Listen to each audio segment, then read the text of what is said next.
Okay, so today I'll continue my very dedicated, very even surprising series of 2K26 where again, I normally don't play this right when it comes out or even just this much, but it's fine. You know, I'm trying to, again, we're trying to do some level of progression with each of these, like try to level up that character, all his attributes, get him into kind of the defensive, almost passive kind of player that I wanted to present. Like, you're doing all the secondary ancillary things like rebounding, defending, blocking, even passing, which we can't really get a stat up there. Without needing the ball, without needing plays run for you, you can still be very effective and do all like the dirty work. And then again, PlayNow Online, we're doing the permanent teams. We unlocked one set of the historic teams, but we're not at them yet. We lost as the Jazz last time. And then we are doing my team where I'm trying to make two separate teams, one with only WNBA players and then one with only NBA players, and kind of try to build both of them and see the best we can make with each of them, kind of like in real life. But no, the game's actually discriminating against the WNBA team because it wouldn't let me find a match with them. I thought it was bugged out, but it was just because, oh, it's so low rated apparently that it was blocking me out. So I don't know why it's doing this. What would make sense that would be more... I don't understand. Like, they're both at the same time, so I don't know why it would be an issue. Yeah, erase the fact that I just lost the game at the end there. So we last played I have to keep checking my VOD too because I can't even remember. Or it's, you know, I kind of go in a certain order. So I do the my player till I lose. Then I do the play now till I lose, and I do the my team till I lose. So we just lost as the my player in like the 5v5 where we got blown out. Right, where our team wasn't really that bad. See, out of these, if I could choose between these, right? I'm not going to choose Caitlin Clark because she's obviously WNBA is not as good. I'm not going to choose Shea. I would choose Scottie Pippen because I love defense so much, and he kind of gets underrated that way. Although I do like bigs as well. So KG or Embiid could be good too. I think I probably like Embiid a lot more than people do because he's, you know, I sometimes don't... I guess I don't look at players the same way as other people, like... who get injured a lot, like Kawhi and stuff. Like, I don't blame them for that. Like, he's doing the best he can. They're not getting injured on purpose. So, like, what do you want me to do? Or what do you want them to do? So, we lost as a Jazz. So, that was, like, our best streak so far. Maybe, like, 2 games. They could have turned into 3. So, we have the Hawks. It's a little hard to keep track of this because, again, you can't play as the same team multiple times in a row. So, again, the Bulls are gone. Bulls are gone. Hornets are gone. Pistons gone, Raptors gone, Portland gone. So we're trying to go in order a little bit, and we will run into the historic teams too in the process of doing this. So whatever team comes after the Jazz that we didn't lose as, it's getting a little annoying to keep track of this. So the Nets, for example, we can do the Nets. Right. I just want to make sure. I don't want to accidentally play as a team I've already played as. I think that feature is extremely annoying that you can't play as the same team multiple times in a row. Although it did just let me, after winning at least. When you lose, you can do it. So it's not the fact that it's recently played. It's the fact that it's recently won. No. I just hit that by mistake. Nets. And so the thing with the... Oh, and I got to... Oh, fuck. I got to change the jersey. How do I do it? How do I do it? No. How do I... What the fuck? Wait, I always forget when that... Does it happen on its own, or... I thought it lets you choose that. I think there's a second screen, and I always assume that I skip it. But yeah, we have... the historic team's unlocked, so yeah, here we go. Since it's our second game with them, right, we get to do this. Right, do the second jersey. So the goal, that could be like a hard win condition, actually. I was just doing it, you know, every time we get to play as them another game.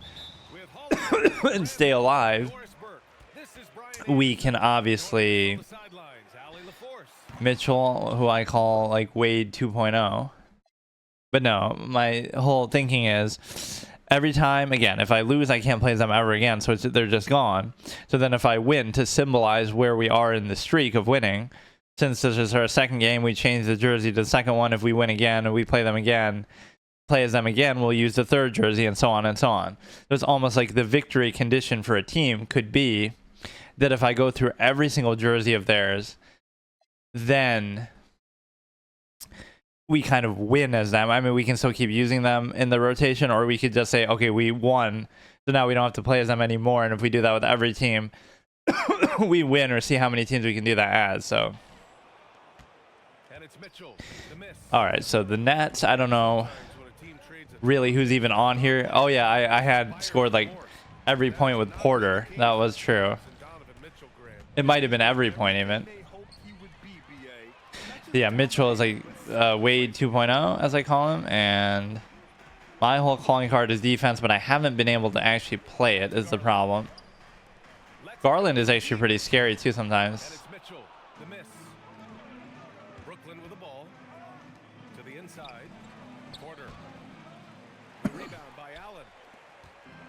But yeah, Porter is actually my go-to. It's a good way to sort of show that as a fan thing, like.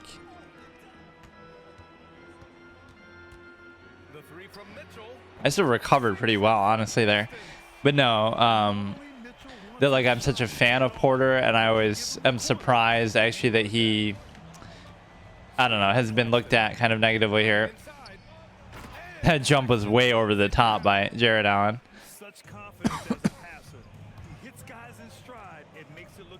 No, I hate those kind of just sidestep things. It's not that people don't do that really, but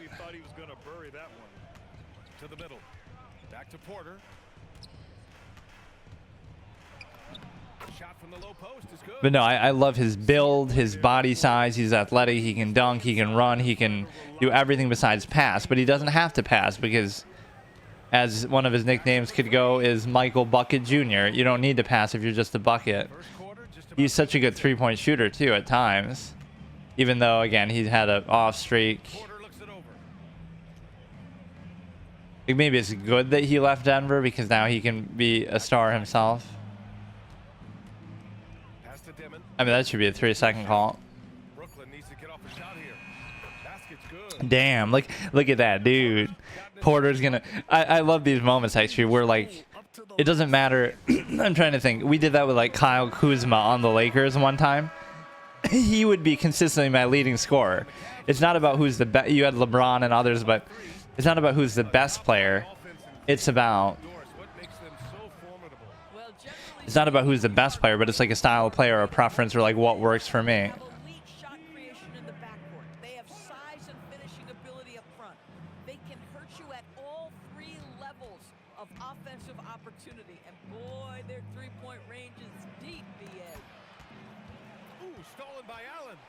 That was good discipline. I thought he would jump at something there. But yeah, I have to respect the three a little bit more. I mean, as the current state of the game would show you. But no, I'm going to score. That's the challenge. I'm going to score every point with Porter. He's their best player, which might actually be true. But, I mean, he's definitely...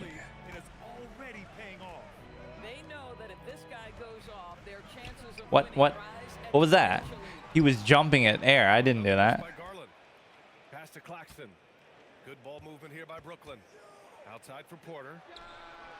Ah, fuck. That would have been perfect. I want to just symbolically show you, dude, that I'm a Porter fan, and I'm going to make him great again and show you what he can be. I think defensively, that is not the way you want to start. Giving up high percentage looks, that doesn't typically end. I got to learn. This is going to be funny if we actually... I am actually trying to do that. Do it again. Do it again. Where is he? Where is he? Do it. Do it. Dunk it. Fuck.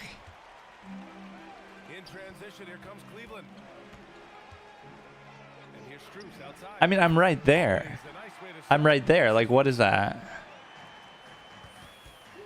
Thomas outside. Pass to Claxton. Left side Porter. And there's the call. It's going to be It wouldn't be 2K if there wasn't at least one illegal screen per game. his feet may not have been planted. Pretty obvious call by the official. Maybe that's just in the first tier. Like if I win this, I'll be able to see The three from Mitchell. because he's got to run out, leak out, and then Outside for Porter. The three. I mean, if you can hit those releases, I can't say anything. I'm making him look like a god, which again, he has the build of a god. I like this actually. This is like the fan challenge. Try to make a player who's underrated, who you love, look better than what he is and the star feature of a team. This is what he can do. I'm showing you. If I was a coach, if I was, involved with that, this is what you can do with him. He's legit. He can shoot, he can run, he can do everything. He's so good. He can defend better than even you think. This is what I mean. I actually love this. Now, with him out, I don't know what I'm going to do. Their early game has seen a lot of hot passes and has kept the defense guessing as well. Pass to Toure. Now here's I mean, yeah, I genuinely don't know who any of these people are, but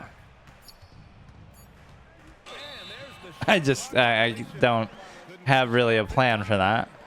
well, few descriptions more glowing than saying a player is clutch.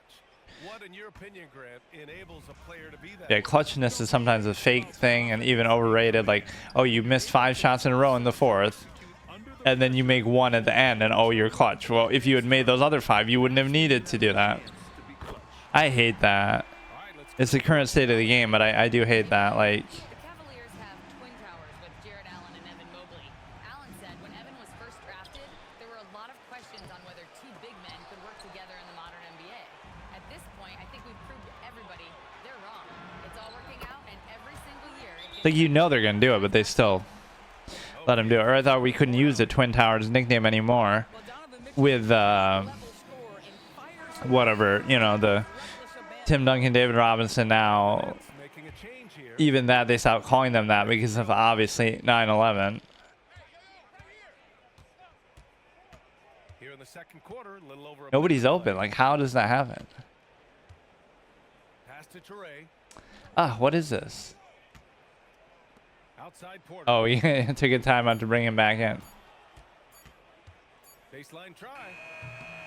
Brooklyn, no good that time either. Cleveland leading by 3. And Grant, the Nets have shown the capacity. I mean, he can score inside very easily, but Being in a big market helps. he just keeps jacking up 3s all day. No, don't do that. And have the picks and flexibility to make moves. Mitchell. Brooklyn pulls it in. Pass to Dimon. Outside for Porter. And we're about 2 minutes into the second quarter here. Williams with the screen. Down low. Here's Wolf. It's pretty frustrating, but I mean, some of these releases you gotta learn or some shit. Outside Mitchell. So it'll be 2 Whatever. He was fouled in the act of shooting. I mean, you probably shouldn't rely on Porter that much. One of the things about Donovan Mitchell's game that I love is he's got He said something about Michael Porter, and then he got cock-blocked by Doris Burke. What was he gonna say? He just said Michael Porter. He's like me. He just can't help but glaze him. Or maybe just the fouls on Michael Porter. He just, again, he has the perfect NBA build, NBA body, athletic. He can be really amazing. Well, Doris, Donovan Mitchell has really proven to be the kind of star you can build your team around. Donovan Mitchell experienced a high level of winning as a young player, but he hasn't broken through and won a championship. So now What was that, man? he does is about making sure What was that? I went like in a circle around. Like, I don't understand what's happening with this team. And here in the second quarter of action, just a hair under 2. What the fuck is going on? To the wing on the left. Back to Garland. You got to really know who can't shoot, and they'll be such a weak link because pretty much everybody can always shoot. Mitchell. Right side Garland. You could have made that inside. Cleveland needs to get off a shot. Pulls it in from the elbow. Mitchell misses. Nets trail by 5. Good ball movement here by Brooklyn. They need this. Here's Porter. Look at that. Look at that. We're making Porter look like a star. You got to score everything with him. Not that I'm against scoring with somebody else, but yeah, I can't even conceptually guard the 3 in this game because, like, what is that? There's nothing. There's no play there. He's just a standstill. Like, I'm right there, but I don't know. It just doesn't. And I can't say it's not true to life, but. Pass to Claxton. Here's Dimon. Right side Porter. And he drives in. The kick out to Williams. And here's Claxton. Shoots over Allen. I wonder with something like that. Like, what if I hit that release? Would that be... Oh, this is too bad, though. I mean, he's just doing these standstill 3s. There's nothing I can do about it. I cannot even play the game. He'll do it again. He'll do it again. It gives you maybe more benefit just for contesting, but...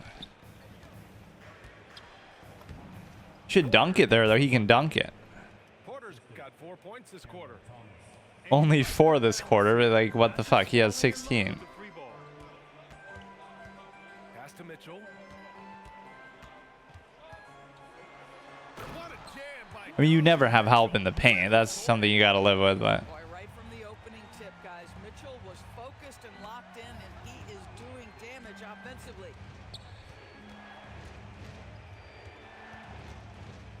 right side Porter. Now here's Williams.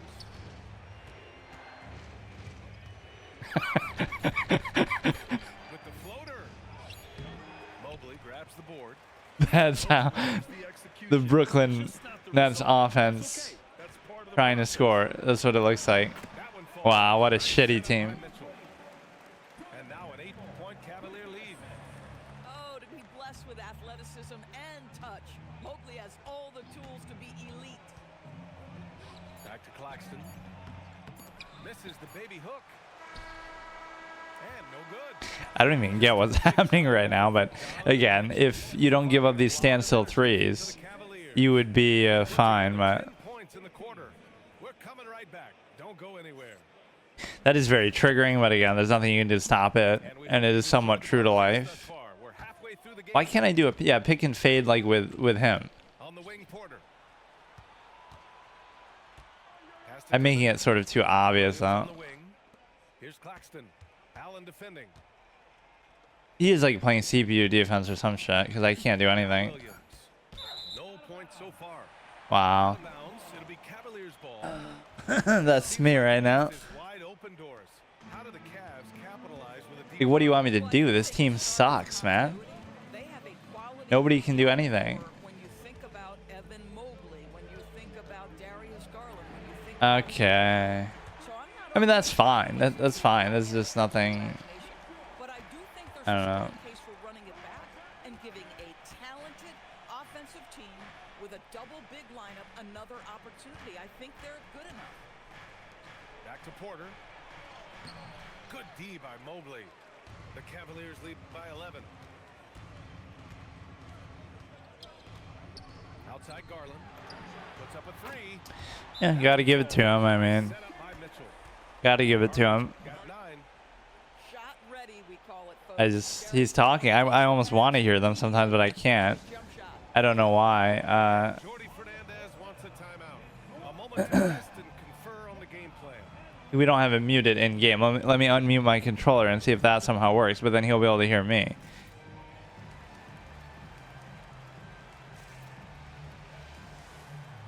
Okay, so again, this 3-point stuff is very annoying, but you're straight trash. I mean, the team is trash. I just scored fucking, what, 18 points with Porter. That should be good. But I mean, this guy's not doing anything special. He's just... Here's Dimon. Yet to see a basket. Goes up on the baseline. Here's Porter. Goes back up. And they're going to count that bucket. And they'll send him to the line. It could be a 3-point play.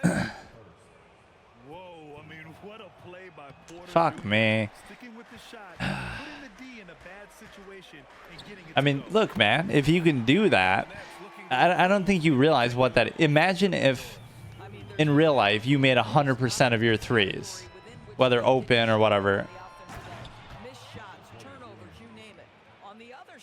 You make every release, so you never miss a shot. Like, what do you want me to do with that? Didn't really need to foul there. Undersized backcourt and a towering front court.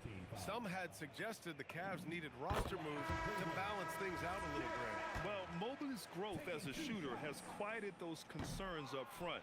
But until they prove their mettle in the playoffs, there will be some questions. I mean, it's still sort of working with the Porter thing, but we cannot get stops. I mean, he just can't do it. He's going to shoot a 3 with Allen, fucking clown. Like, keep running, bro. Keep running. Do it, do it.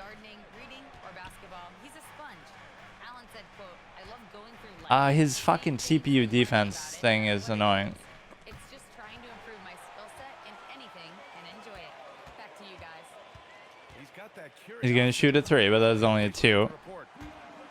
And just totally relentless, only increasing the intensity level. One thing I enjoy is watching players who don't pay attention to the score. You lock in on the moment and play the right way. To the right side for 3, Demon.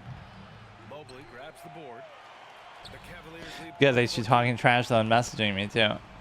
But no, I'd like to hear them. I still can't figure out how to do that.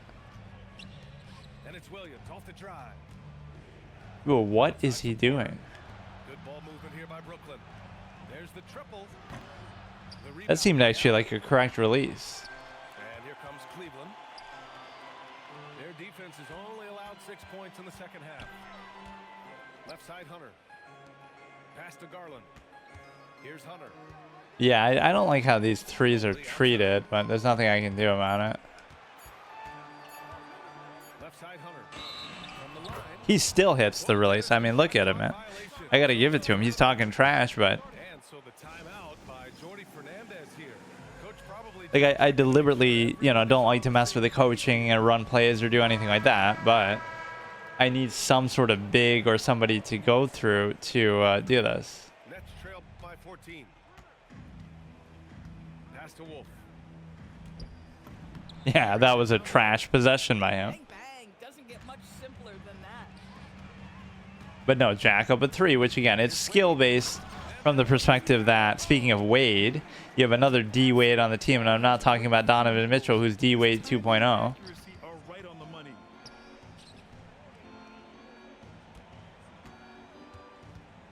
50 seconds left to play in the third quarter here. Lets the 3 fly. The putback. Wolf hits the layup. Yeah, I always make the bigs look better, but these ones I don't really trust or, again, even know who they are. This is what happens when you fail to put a body on someone. The 3, I don't know, I find it funny. Here in the second half, they're really focused on stretching the floor. And guys, boy, when you're hitting, it sure does work. It obviously opens up major options at the offensive end. Now here's Williams. Still no points. Here's Hunter on the take. And finished off by Hunter. We understand he's the leader of this offense. They look to get him the ball every chance they get. Here's Demon. And no. Okay, whatever. Get that one to fall. I didn't really like this team that much, but it would have been nice to show that with Porter. Like, he still played really well, and I can kind of symbolize that. And 1 quarter to go in a game that to this point has not been an evenly fought contest. Or just get him a good big. Cleveland leading by 17. Outside Mitchell. Fires from deep. No good. Here's Traore. Outside Porter.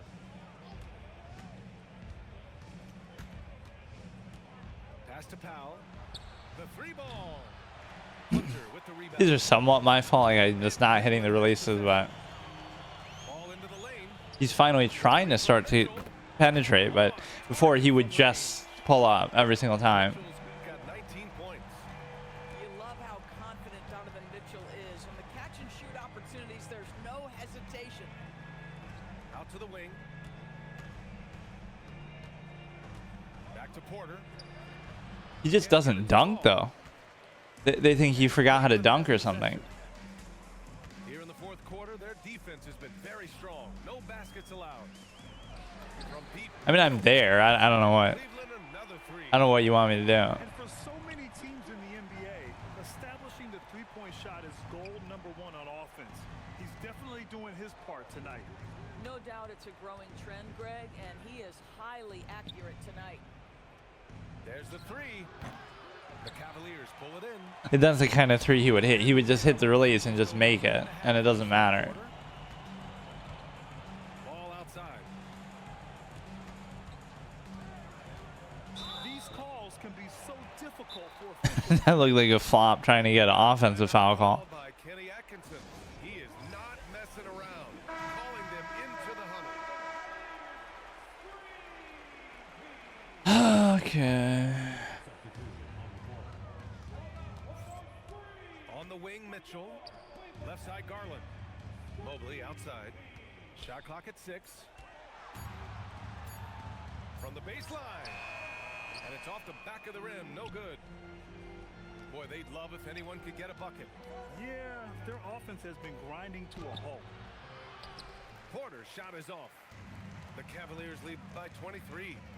The three from Mitchell. Got it again. Like, I just don't respect those kind of shots. I mean, Really employing a deep range initiative here in the fourth, and it's working. It feels like they have worked their perimeter game to perfection, swinging the what ball keeps happening with the from changing of the outside. green? I was in the green, and then the green changed. Like, I don't Now care. Strus. Back to Mitchell. Mobley up top. Garland for three. Porter pulls it in. Pass to Williams. Good ball movement here by Brooklyn. To get back on track. Porter's shot is off. This is what you call trying to shoot your way out of a slump, and I'm not sure that's the best approach right now. And here's Strus outside. Brooklyn with the board. In transition. Here comes Brooklyn. I just hate that aspect too, that the length of the green changes, so it's kind of confusing to be constant. His team's overall chemistry. The Cavaliers again cannot hit. Well, the scoreboard tells you everything you need to know about this. But Great showing here for the Cavaliers. the And the disparity in the talent was obvious by the end. yeah, disparity in the talent. Have enough ammunition to Oh, even the Yeah, BA, just a total beatdown. even the commentators are saying that, like, oh, Cavs are tier 1 team. Different.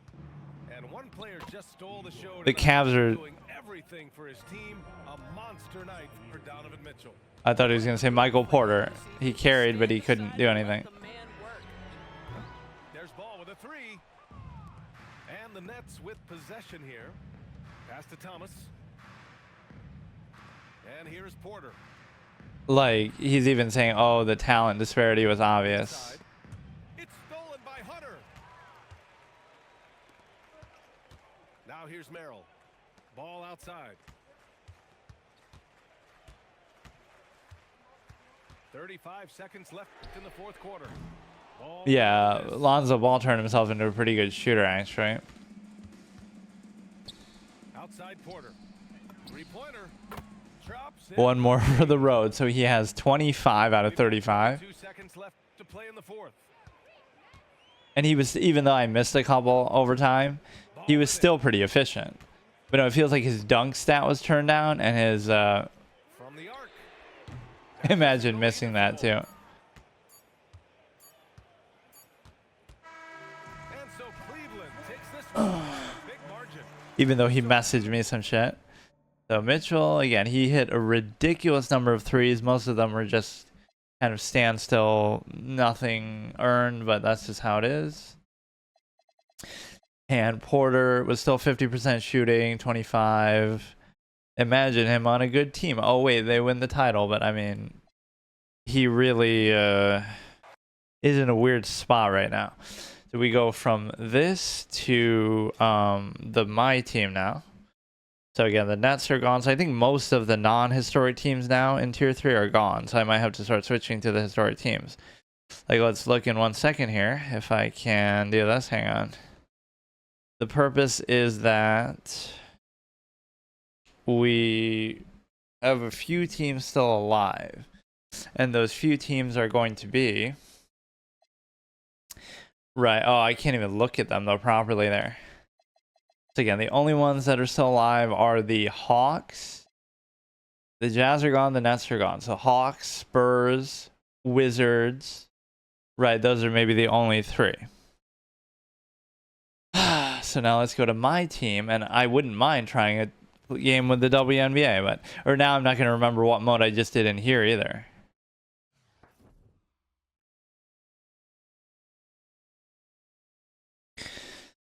Breakout Gauntlet. Yeah, like what mode did I just do here? I honestly don't even know. The salary cap thing is pretty good. I like the fact that it's such a low number. I feel like in the past it hasn't been. Or over time they raise it. Like, 10K is pretty low. Which is good because then it really limits you. So let me check my VOD actually to see which mode I just played, and I want like one good WNBA player so that team's at least much more respectable, but so far what I have is just very basic, right? If we look at, this will be like my NBA team, and then that'll be the, right, you got Luka, Jalen Williams, Wilt, Grant Hill, Wemby coming off the bench, which is a little bit of a positional nightmare. Logically, you could easily fit these, like, put Luka at the point guard, which is, you might think, oh, you don't want to mess with positions, but he absolutely is a point guard, the way he plays. He can be a great passer. The Luka could go at the point guard, Grant Hill could go at the 3, Jalen Williams could go at the 2. Right. Wemby could go at the 5, Wilt could go at the 4. Like, that could be a perfectly legitimate lineup that's true to still their style of play. And then the WNBA one and the salary one, I think, are pretty much... Wait. Yeah, this will be all the WNBA. So we got somebody else from them recently. Right, just like from a pack, but it wasn't anybody good. We have Clark at home. And then there should be like some rule with the auction house too. Like, sometimes I don't use it, or... Because then sometimes, even though it takes some amount of saving to get what you want, there should be some sort of rule set that says, like, okay, I can't get just anybody I want, or there should be some limit on it so that it's not too predictable. Right, I haven't decided yet, and I don't even have it unlocked, I don't think. Bid on cards to add... Wait. Oh, okay. Gold wrap. So yeah, let me just check what mode I did last. Maybe that should be the auction house format. Like, I can buy on the auction house whatever WNBA players I want, but I can't get any NBA players. And the funny thing with that is it'll basically be the same thing, because since I don't know or care about any WNBA players, I won't really want to get any anyway, because it won't mean anything to me. But no, I want to have those 2 dueling kind of teams. It's a fun idea, right? So like, we'll constantly see which one does better, or keep trying to build them. We did the showdown last time. This is single player. This is triple. Okay, so let's do this. Triple Threat Park. Although now I'm not going to remember what we did last. That's the problem. And see, we're playing as Luka, or it says Luka, but I can't remember, now what we did. We probably only did this once. So I had done, like, here, right? I had done a game mode here and I got destroyed or something. And then... I don't think I went to this side of the thing for like a 3v3, but I wouldn't want to play as Luka, and I don't know how you even really change that. Right, he's not even my highest rated card, if you want to say, oh, it's based on that. He's like...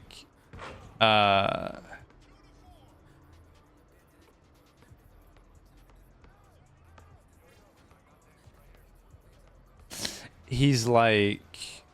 Wilt is my next highest. I almost want to check my VOD for this too, as much as I hate, like, Because what was the last thing I did? Not just in this mode, but whatever. I'll double check. Phone. You see, one thing that's confusing about this that I don't like is it'll show you as your my player, even though this is in my team, and that's specifically the point, right? Of like, oh, I'm doing the my team till I lose. And so this will let me play as like one of my team players, but it's still odd. Right, that it let me walk around then as Luka or one of the, players that I choose. That would make more sense here because that's what you're playing as. No squads. But no, I'd rather play as Wilt and just kind of... I guess we should commentate on this like a game. Like, okay, AI, the most overrated, inefficient player ever, misses a mid-range shot. What a surprise. The original Russell Westbrook, and gives up a fast break on the other side because he can't play defense either. Look at him ball hogging like the clown that he is. At least Wilt gets some love here. And yeah, just to be clear, that's a completely accurate card. He was a 96 overall with the Lakers when he was only averaging 17 points and playing a lesser role, and he still won Finals MVP. He's a 96 with the Lakers. Imagine what he would have been, right, when he's averaging 50 a game. He would have been a fucking 150 or some shit.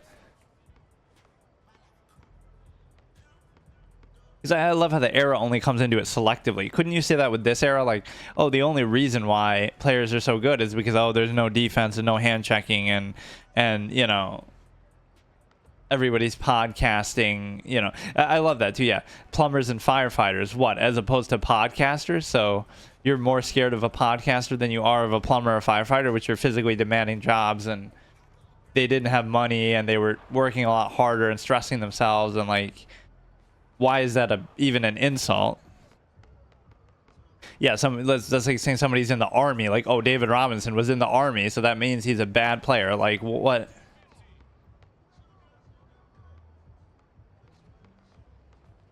Or the Navy or whatever, but hey, I can't hit threes. What are you, clown? Although with the releases that some of these people do, I can't deny it. Or what? Did somebody change who they're playing as in the middle? No.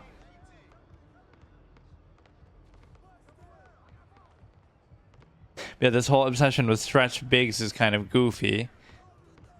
In terms of, oh shit. Now, do we end up playing the team who won there, or do we play somebody else who's waiting? Because there's no other... Maybe these three here look like they're waiting, but they're not. I don't see the arrows for them. Yeah, hopefully I don't play as Luka because I don't want to, but I don't know why. He's practically forcing me. So we're getting both variety in terms of game modes overall. Like, again, if I lose in my team, then I go to MyCareer. Lose in my player, then I go to PlayNow Online. But even within the modes... Right, I'm rotating every single time. Like the next time I do this, I guess this only has these two modes, or maybe there's like a 5v5 on the end. Like we did the 2v2 the last time. Now we're doing the 3v3. Free agent players, so it's Luka, but I don't want Luka, man. Thompson and Iverson. Oh, not Iverson. The biggest defensive liability we've ever seen. I don't like Luka with all not like I don't like him in real life, but his release is slow and he's just not my type of dude. What, we got Bruce Bowen? Yeah, let's get Zaza Pachulia out here. Why do we have Bruce Bowen, man?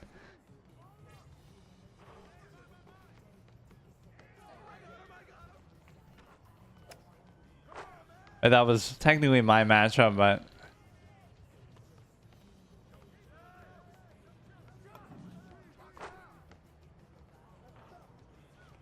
okay, so I'm not threatened by Bruce Bowen. What do we got? Pascal Siakam, and who's the other one? I didn't even see.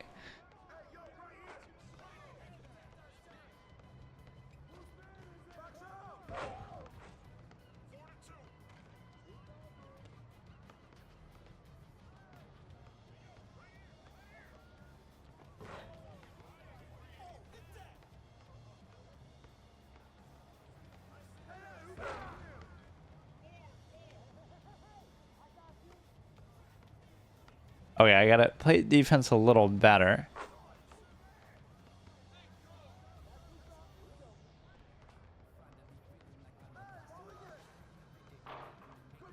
Or AI is gonna live up to his whole thing of AI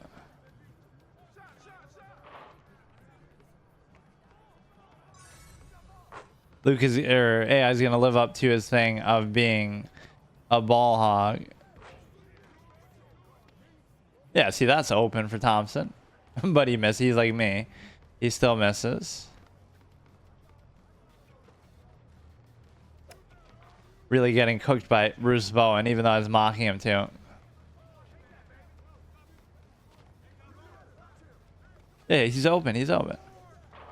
Oh, come on. He's worse than even I am. You got a 96 fucking Thompson and you're...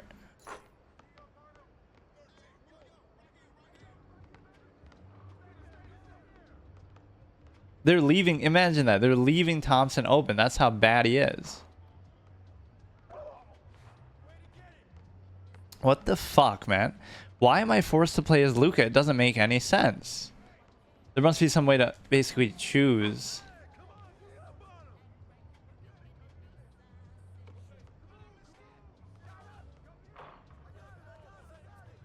Right? Like, there must be a way to choose that. I hate that.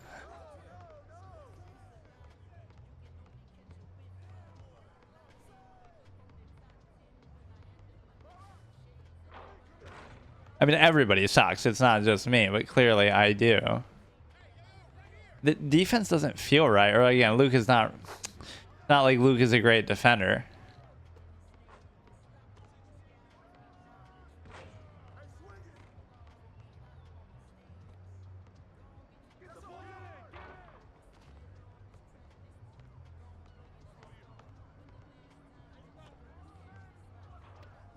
At least my guy's not on fire. Everybody else, holy shit, we get destroyed.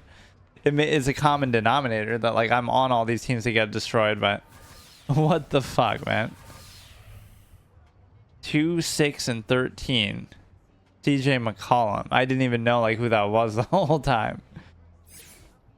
We're really losing to a team that has Bruce Bowen.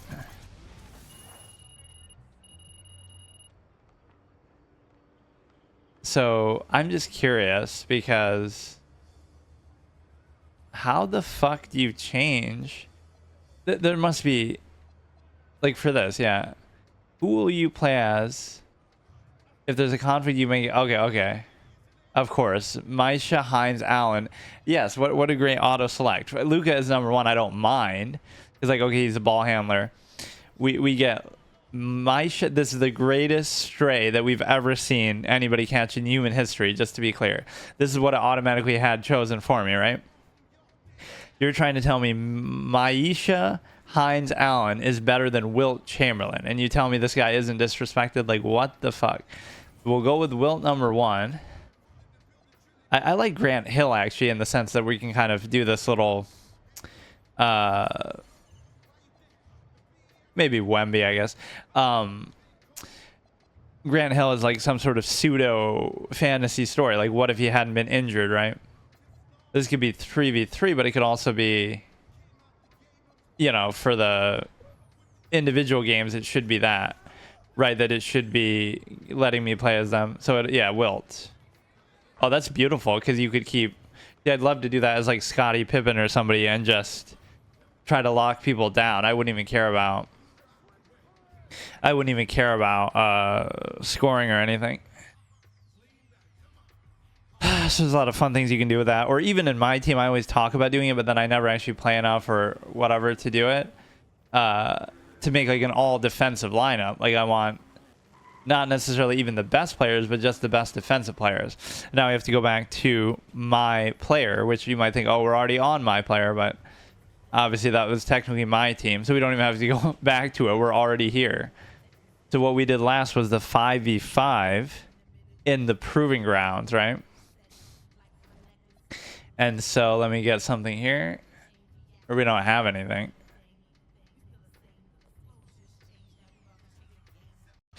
Okay, so we did, I think, the last of the proving ground. So now we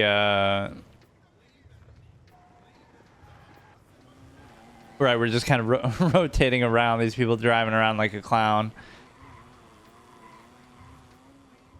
Feels like this should be bigger though, not so much in terms of the number of game modes, but is this really all the? There must be more where you get to kind of drive around, or they'll add that. Okay, Proving Grounds we did. All these little stupid stores and stuff. Event Center, okay. Oh, well. Should that count as like an excuse to do an event, or should that come later? Like, it wasn't letting me actually do it before. Whether because it wasn't going on, or because it, yeah, it's closed. I don't know why this reminds me of like Pokemon for some reason, the way that looks. Something from like Pokemon Coliseum, the way you go into one of the tournaments. Random little nostalgic association there. The arena is just what's on the other side. We're getting teleporters in NBA 2K before we got GTA 6. This area is nice to know. But yeah, like, you need a whole bigger city to ride around in your fucking cart and stuff.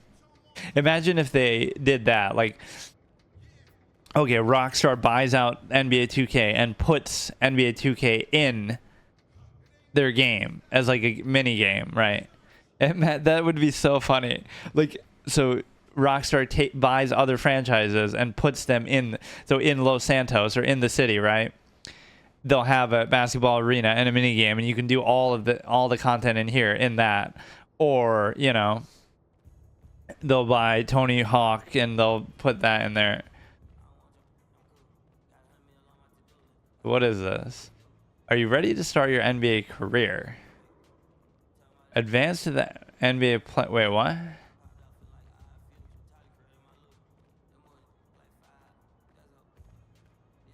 Well, so I think with that, it's going to force me to play MyCareer, which I'm not doing that. I'm focusing on the multiplayer modes, right? I don't want to fuck around with that right now, at least. If it forces me to do that, I won't do it. Are the portals really necessary? I'm even saying this place isn't like big enough to justify anything. What is this? Watch 2K. What is this? Like a mobile game type shit? Like, oh, watch ads to earn currency. Are you serious?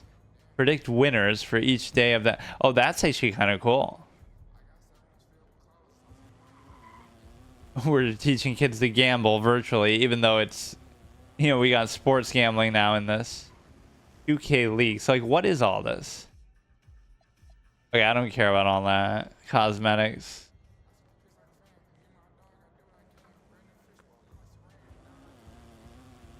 You could do the Pro-Am. Or maybe I should do... No, it's no fun, though. The whole MyCareer, if it's going to force me to do it to unlock that. Next time it starts on 9/19. So what is this? 3v3... 5v5. Okay, so we'll have this time, and then if we lose... Because if we win, we keep doing the same one over and over, right? And then if I lose, then only when I rotate back to this game mode after doing... You know, then we'll do PlayNow Online again. I should try to keep it to one rotation in each episode where I do one game, you know, each game mode only once, but I've already lost two very quickly here. Okay, so we'll do the Pro-Am 3v3, and I wonder how this is going to differ from the Arena 3v3, or the Proving Ground 3v3. Participate, you need to either be an owner or member of a Pro-Am team. Head to the city menu. Wait. Well, what do you mean team? Like, I'm not gonna have members. Like, okay. Team identity. Let's do the same thing. Seattle. Whatever. Seattle. Undertake. Why do I have to give the name of the city like it's not a real city? Seattle. I don't know if it's gonna let me do this after this. Undertakers. This is the same thing I do in my... I don't know where I really came up with this, but I always would use it in this. In 2K. And then my player name, for some reason... The only one I remember really in-depth playing a lot was 2K11. And it was Zeg Ray, which I think is the same one I used here. Z-E-G is his first name, and then Ray is his last name. And they would always say it, too, on the announcer.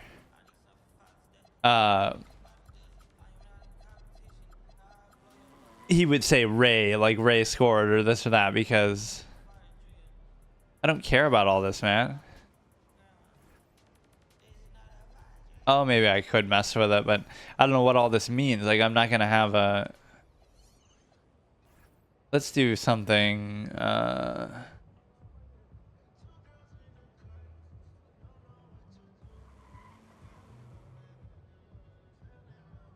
Let's do like. Let me think.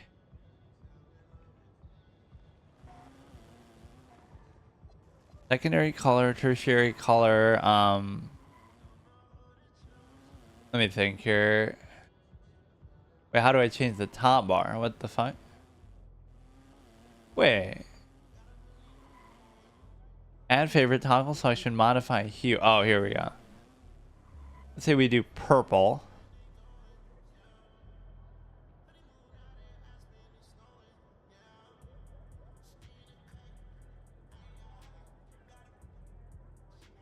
Purple's actually weird. It's one of those colors that I never liked when I was younger, and then it's become one of my favorite colors. As I've gotten older, I can't really explain why, despite my psychological ideation. So we'll do purple there. Do orange, and maybe either yellow in the middle or white in the middle. Let me see if yellow would make sense.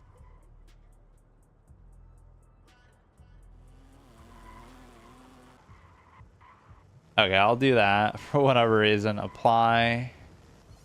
Team logo. You just give me some shit from here.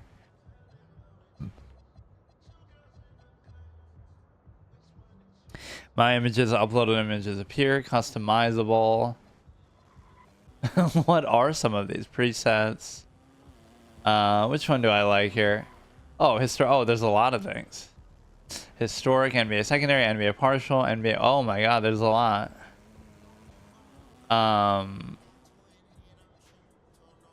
Just do something basic like the stars, I guess. Oh, I'm not even thinking of it as the Sixers logo. I just like how it looks. Keep changing. So again, your team is already in use. What? The Seattle Undertaken. How about that? Is it taken by me and my team? Like, nobody could have taken that. That's been mine for like fucking 10 years. The branding is good. I really don't care about this. Like, just get it over with, man. Like, seriously, I'm not trying to make me do all this shit that I don't care about. Does that mean I have to find members of the team, or does it mean that, like, what's the point in doing all this then? You'd be able to change all this shit later too, but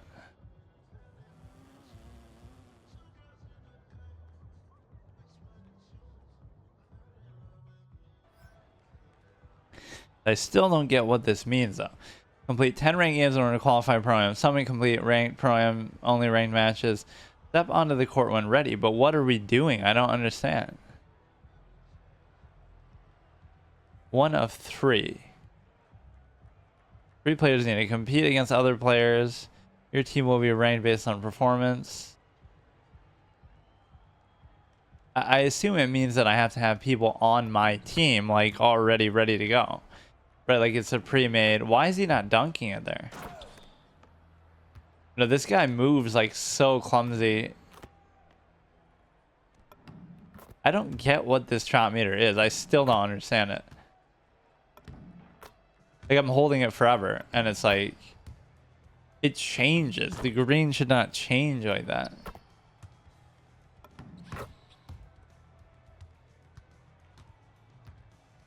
Wait, I'm going to assume that you need a pre-made team already, because play an unranked password protected match against a known opponent. Competing against other teams. 3 players needed. Okay, let's just leave.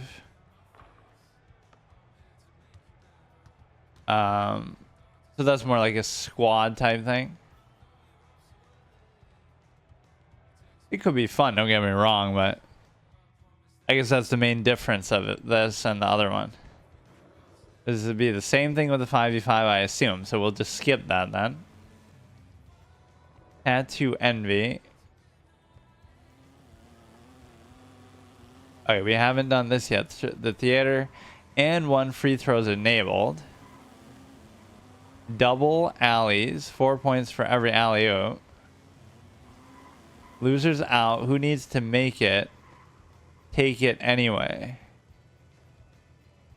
No squads, 3v3 casual court. Okay,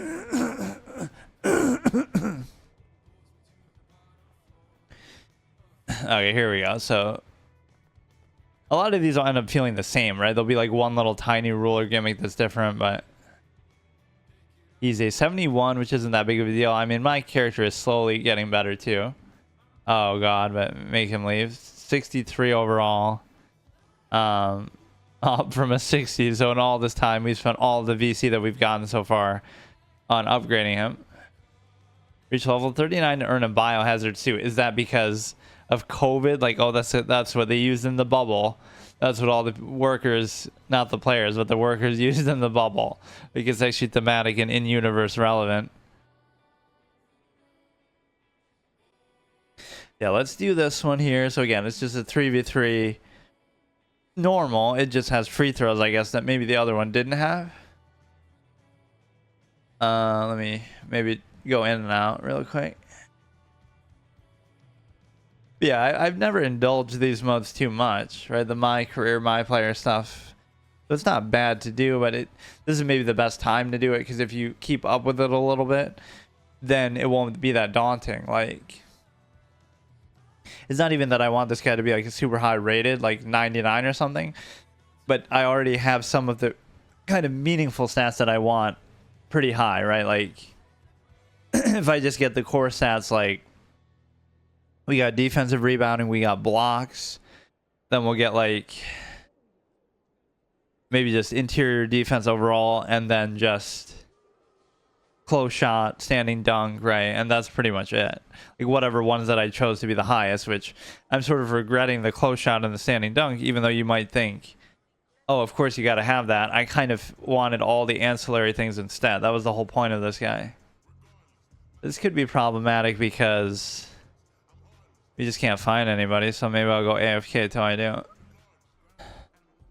This is taking an extremely long amount of time, and I was almost ready to skip doing it, but now we see there are people here, so it's just a question of if we can find opponents now too. Like, this doesn't seem like as popular of a mode, but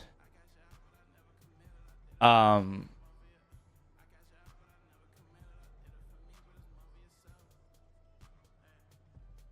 was I gonna? Oh, it could be like the WNBA effect. Like, oh, I tried to queue up with the all WNBA team. Of course, they're all low-rated players too, but then I can't find a match in my team, so I think my team is bugged.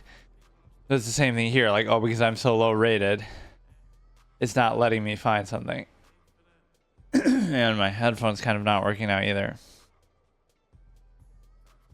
Come on. So yeah, I could just skip this one. If it's gonna take forever. Right, I just can't do it. You could say it's my fault for being so low rated, but I mean, the 2v2 alleys, and again, it's not like my character is very good at catching them, nor obviously throwing them. The fuck is wrong with my headphone?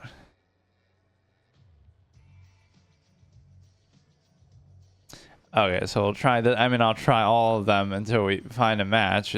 I haven't really had to skip anything because usually it hasn't been that hard to find a match, but it's not even letting me in here now. 77 and 63. He's probably gonna quit because I'm so shitty. But again, the game just came out. I mean, it shouldn't. Okay, this one was always quicker. This shouldn't be too high of an expectation, right? Everybody should be low rated, or if you're not, I assume the majority of people have spent real money then. Like, who would be like a 90 right now that actually, who would be a 90 that actually would have earned it, right? Like, forget about the alley-oops. Let's just win in a normal way, right? Like, that might be a bonus, but you shouldn't have to do it. Why does everybody else not have stats when I do? Or I guess mine weren't showing up there either, but it was always showing like 17 points a game or something. Is this a joke on the plumber firefighter thing? Because he had like firefighter pants on. Yeah, so you can just win like that. Is it like to 21, I assume, like everything else?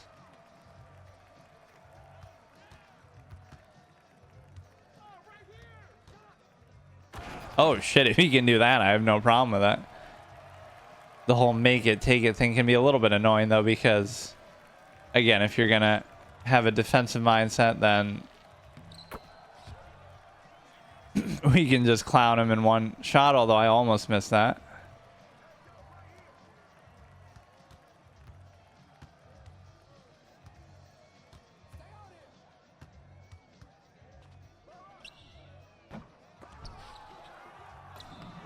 And then he fucks up because he had to clear it. But we still get it back. It was like a little delayed, but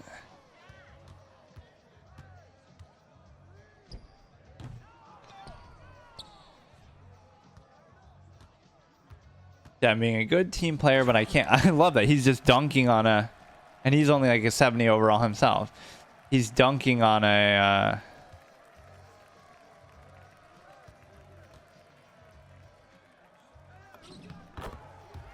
I'm actually surprised I can make that. That's like a highly contested, tough ass shot, and I'm a 63. That's kind of a tough shot. I like this camaraderie though. He's like trusting me. I'm actually doing good. I doubt this guy is a stretch, so I doubt that. Right, with such a low rating, unless that's the only thing he can do. Oh, he is. Fuck.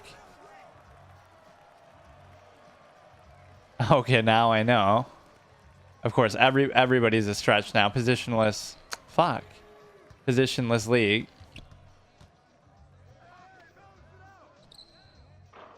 I didn't know what was happening there. I thought he had the ball for some reason. Fuck.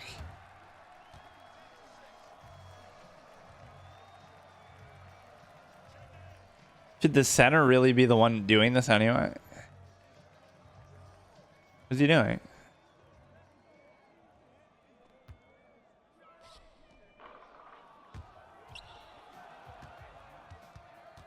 The fuck is going on, man?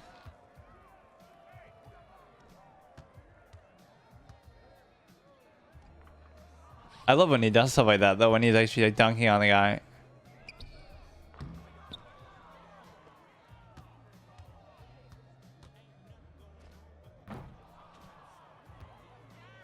He keeps doing this without clearing it. There's no point. What is he doing? Oh, or he's gonna slowly moonwalk behind the three, and then he almost got me with that. Act like, oh no, I have to clear it. I have to clear it, and then yeah, like every big is a stretch big in this era. And I thought the whole point of this one was to do alley-oops, but we're both too low rated and shitty to actually do that. I don't even have to jump. I can just put my hands up. What is happening with this?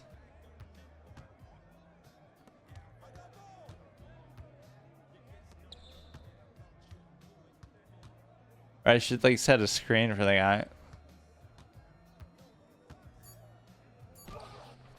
Oh shit, he makes some tough shots though. I get confused sometimes when we get the ball back when I think they still have it.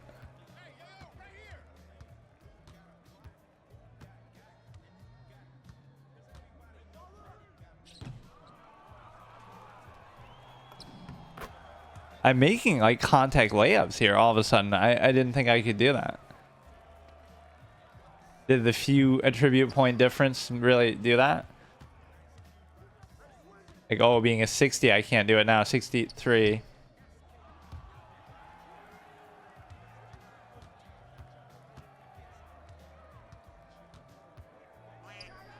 Oh shit.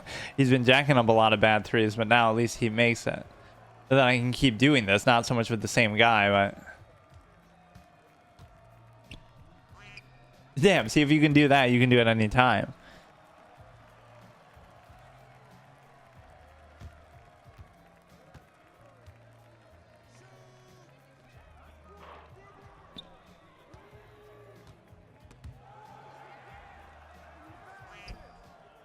We got a steal. That looked like a really, really dominating performance. The dream team over there. 15, again, 8 on 100%. Okay, fine. We can like him. Although I've been trying not to use that feature too much. It's just like good, solid, working together. Paint prodigy. Who wants to be my friend over that? Make a squad with the dude, but no, that was a good wholesome kind of thing. He wasn't like a ball hog really, you know, type, but we're both low rated, so you can understand if it seems like you're jacking up bad shots. He was kind of taking a lot of threes and missing them throughout, and then until the end of the game. You can do it again, but not necessarily with the same guy. Yeah, I like the whole yeah, see, I'll actually leave because, but then you might end up getting matched with him anyway. Not because I have anything against him, but I don't like the idea of, you know, playing with the same people over and over because it's meant to be more organic than that.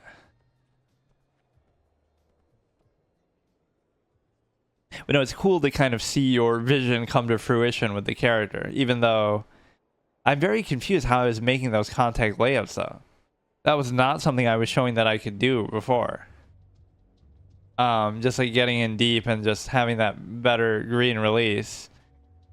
So hopefully it's with somebody else. Maybe it'll even be against that guy. The ultimate betrayal.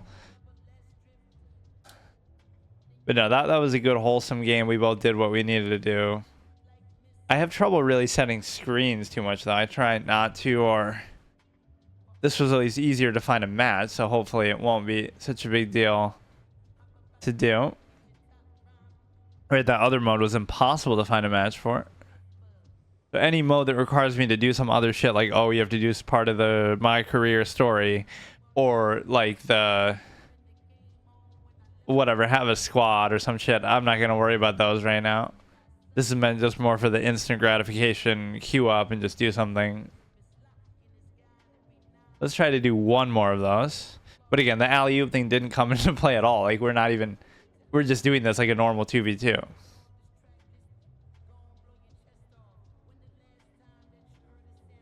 Yeah, these goofy releases in the paint really bug me. But yeah, the one cheese mechanic with these kind of formats though is the fact that, you know, you make it take it, so you score and then you get it, and then you can just keep, you know, never even give them a chance. So it, you know, there's no point. I don't know, it's just kind of weird. Natural talent, like there's no point being good on offense if you can't get a stop in this. Then you're screwed because they'll just do it forever, right? They'll just keep the ball forever. Waiting for opponent. I mean, this shouldn't be as daunting because there's less people, but he's got that goofy bear helmet. Okay, last one for today. Whether we win or lose, I'll just, you know, we either continue this or we move on to the PlayNow Online next time. So we're equally rated, and we both seem like big, so I don't think 60 overall, 74. I don't think that he's actually going to make sense, but 7'4", 6'7", 6'3", 6'8". I have a massive height advantage. I feel like there's disadvantages of being 7'4" though. Like, he's kind of clunky and slow, I guess, but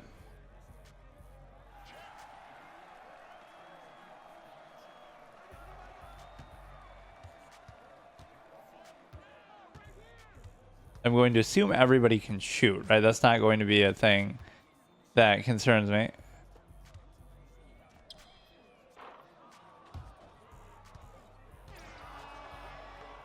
Oh, look at that, laying his body out on the first possession. Is that going to be a theme, that these people are high hustle stats?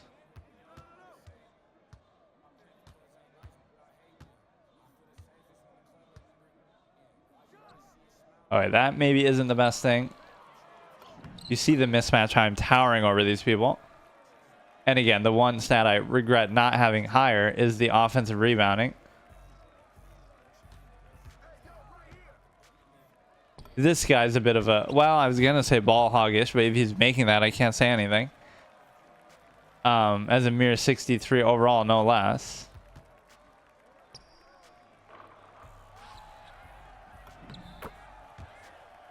I like how I'm actually getting these though.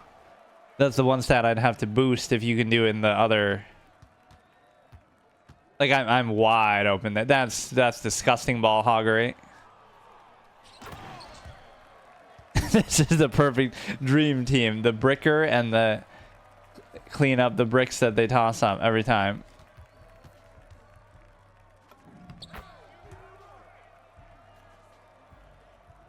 Yeah, something's different with the shot. It's being much more generous now, or maybe the players I'm playing against are just not.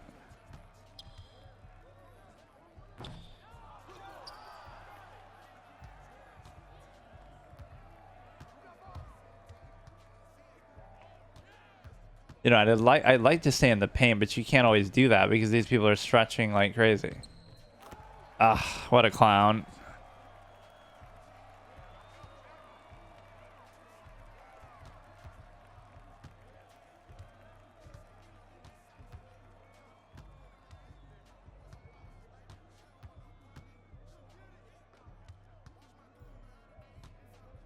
No way, no way you're gonna do shit with that.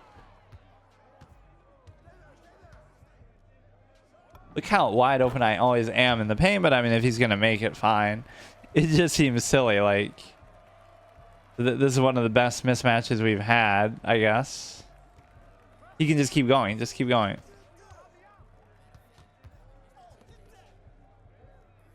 Kind of not a great position. Now it is. Now it is.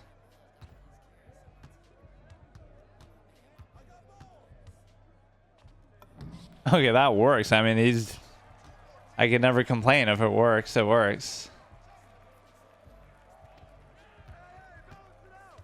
See now, here.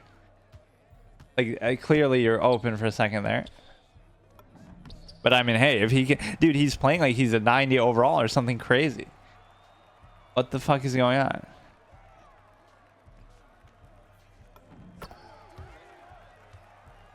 Bro, what happened to my character? Why is he so different now? I swear to God, these releases were not being this generous. But again, it has more to do with weather or even the offensive rebounding. It's so crazy. It's the fact that I have a height advantage of quite a bit. And maybe these people are low rated too. That's nasty, dude. Those two games were insanely one-sided. Player of the game, 12, 5, and 100% field goal percentage, 10. I mean, he's jacking up shots, but he made a good enough share to not really worry about it. You could say, oh, it's because you're 7-4, but I mean, okay, anybody could be 7-4, and I'm not doing the cheese sort of stretch thing that people typically do. Next max overall, so let me just go back up to base and go back to the lab, as they say sometimes. Right, and now we're going to just upgrade something. That one was pretty good. We win 2 in a row and quite dominantly at that. And then the only time we're going to lose is, oh, we'll get matched up against some 90 overall crazy shit. But both of those, we were both low rated. And even our opponents were, basically. Right, despite the positive feedback in both of those, I'm not really worried about it. How much VC did I get between those two? Not just for winning, but for, oh, playing so well or whatever. I swear to God, something happened with my release or the thing, though, in the last those two games. Something about it feels off. Like it was too good. It was too generous. Right, I don't know what happened. I attribute, so again, close shot is decent, 81 already. Right, this is what we started with. So what I want to do is I want to focus on the defense still. Defense and maybe the block. So, right, we can just finish this shit off. Earn my points in order to upgrade your overall attribute cap. 87 max. But what does that mean?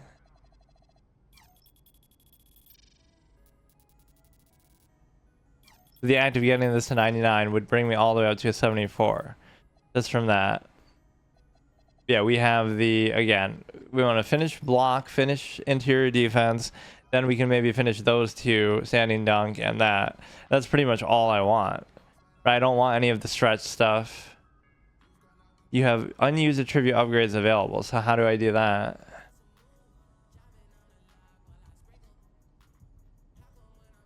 Earn my points in order to upgrade your overall attribute cap. I don't get it. What is it saying? 15,000 my points. So how do I use that? Badge progression. Gain an edge on court through the badge progression system. Once you meet attribute requirements, bronze level badges are automatically equipped. From there, earn more unlock badge perks. Your badges evolve. I don't get to choose them or anything. They're just kind of... You know what this almost reminds me of is like Fire Emblem, where you would have like these little things on your characters to signify, it's hard to explain, like the similar things, certain abilities or certain kind of passive things going on. I don't get what it's saying. Unused attributes upgrades available. What does that mean? Upgrade your my player's attributes, but how?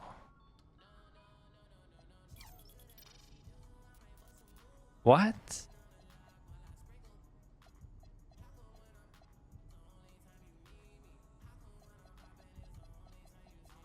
Earn my points. So what if I want to use that though? I don't know how to do it. Upgrade your my player's attributes. You have unused attribute. I don't care. Build specialization. Commit. You could only commit to one specialization per save and it cannot be changed. Why do I even have to do this? Perimeter defense goes down. Wait, but I already have that, don't I? So rebounding, finishing, which isn't really even the thing, but there's, you know, between the other two, I don't really want to do either of those. Goat skills get boosts. Skill boosts. Oh, I don't like those temporary type of things. Yeah, only thing I don't get how to use these 15k thing. Right, the 15k highest attributes. I don't know. Wingspan 710. Wait, why does that seem actually small considering... Well, considering how tall I am, it's only 6 inches more than my wingspan, or than my height. 15k my points. I'm so confused by that. I don't know what that is.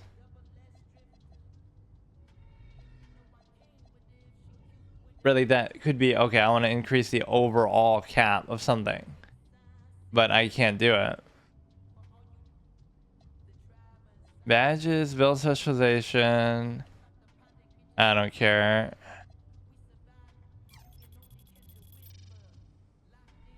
New requirements met. Float game.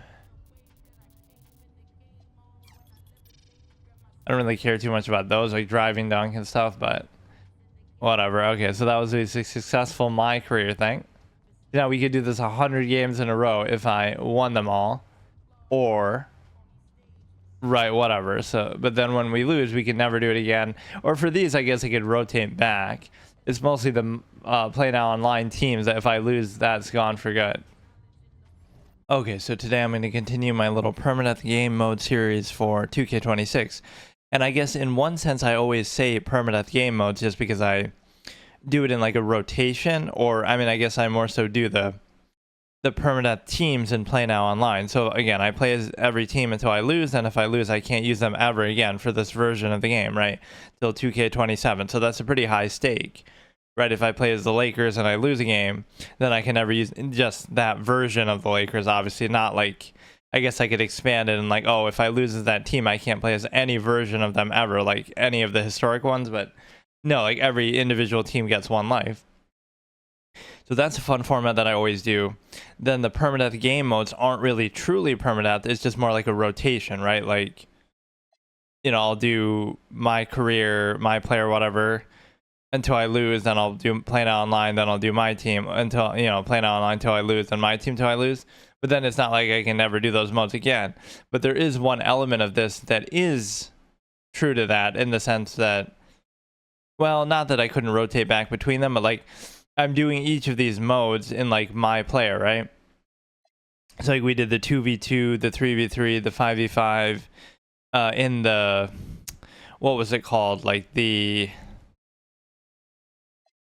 proving grounds, right? And so once I lose that, then I move on to the next mode. So, and it could be that, oh, I'll never do that mode again if there's enough to really last, or again, I could rotate back between them, but there is some element of stakes to it, like where it's kind of a big deal and some of these things you're not going to be able to do again, or I just try to see how long I can last in each one. So we start off on a rare note, where we start an episode actually on a win streak of something, where we dominated in 2 games of the 2v2 in the alley-oop mode in the theater. But the thing is that it doesn't matter because, or like it doesn't matter that it's alley-oop, like, oh, you get bonus points for that, because nobody was actually doing them, and I don't think my player could even handle really catching them, and I certainly couldn't throw them. But like, you know, we're just winning in like a normal way, so it may as well just be a regular 2v2. But yeah, that's just an excuse to do it, since I can't do the 2v2 and the other thing because we lost that, the proving grounds. But yeah, we won both of those first 2 games that I did, and by quite a lot too. So this is maxed out apparently. There's only a 74, which is not very good. I would want offensive rebounding, but it wouldn't matter because 59 isn't going to be that big of a deal. So now we want to finish off the rest of these. Again, interior defense would be definitely worth doing. Interior defense and block. And there's this one thing I can't figure out how to use. You have unused attribute point upgrades available, but how do I use them?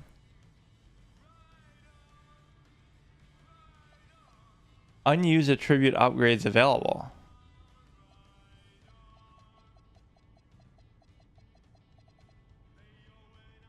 I don't get that. It's like you're supposed to be able to increase the max of it, but I don't know how to do it. Read that 15,000 thing. I don't know how to do it.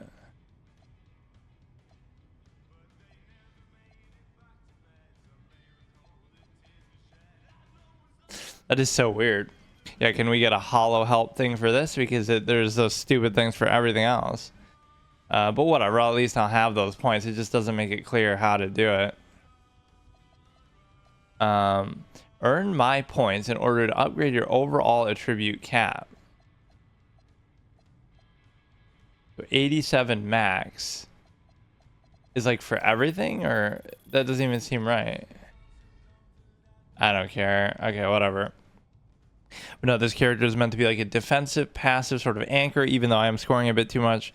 The main stat that I messed up was, again, the offensive rebounding, and maybe even some sort of passing stat, although that wouldn't be too important, really. But yeah, my offensive rebounding should have been much higher, even if my standing dunk or the layup close shot would be lower. That wasn't really the priority, but it, you know, it makes sense to have it. This one, I think I couldn't find a match. The 3v3, maybe? Or maybe I found one and lost. But whatever, this is what we were doing. I guess if the playlist changes, then I have no choice but to, you know, do something else. But again, for a 63 overall, you certainly are feeling my presence and my style of play quite a bit, from the perspective that you know, we are the tallest you can possibly be, 7'4". We are the heaviest you can possibly be, 200 something. And so that alone is gonna give you certain advantages, obviously. Like in some senses you can look at that, especially in like the modern positionless league and stuff.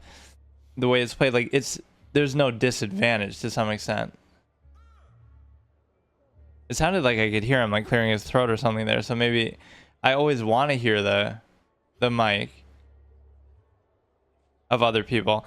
But no, it's like, what's the disadvantage of being 7 feet tall? And you might think, oh, you can't shoot, but now they can shoot. Or, oh, you're not the most mobile type of player, right?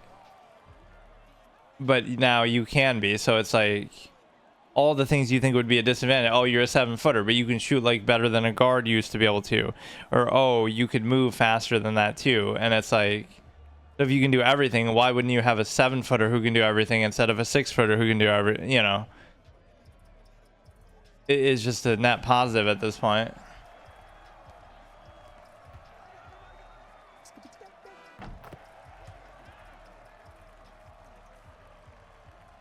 Okay, this whole stretch thing is gonna piss me off though, because it's not really how I do things.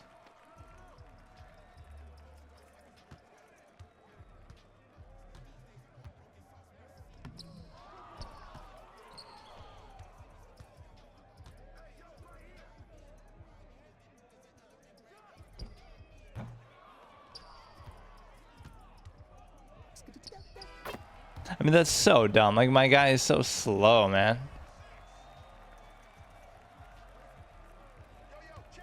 Yeah, that's what's gonna kill me though, is the stretch. This character is meant to be a non-stretch type dude.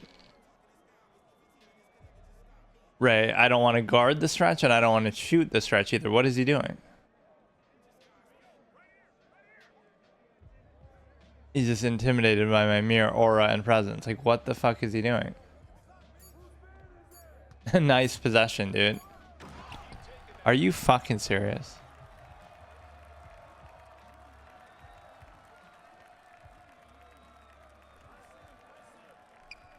Okay, at least I'm right there. I mean, he's taking really bad shots. Ugh. Alright, this is fine. All we have to do is just get something going ourselves. Okay, that was good. That was a good move. Okay. I'm a very willing passer. I can be a passive sort of thing. He's going to be forced to give it to me now.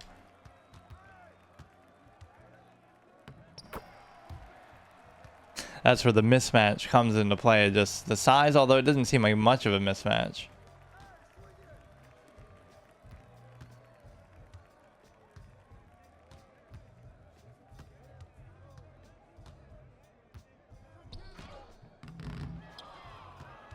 Okay, maybe I was messing up his spacing there a little bit, but... What is happening? They're taking sort of bad quality shots. Like, how? What kind of a screen was that, dude? His screen sucked him in there, where it's like...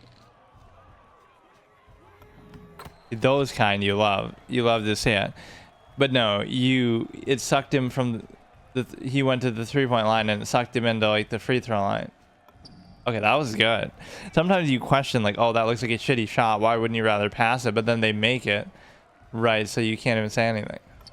Look at it. Look at it. Those are not the kind of shots I would take.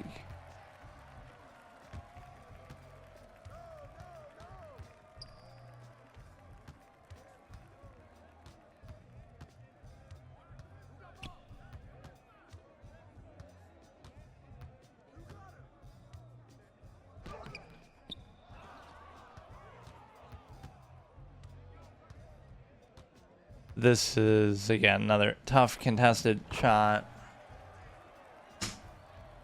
And I'm sort of respecting this guy's ability to stretch it, but this is what happens if you do that. That you'll give up something in the... He keeps trying to help on this guy, which I appreciate, but... It's going to get really goofy with the higher rated players too, and the fact that...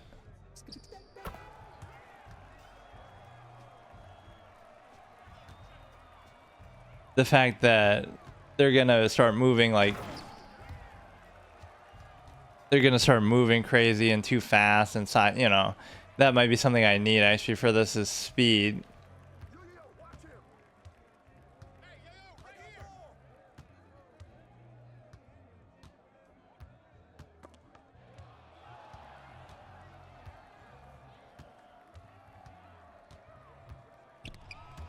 Oh, that's good. We got like almost 2 steals on the guy.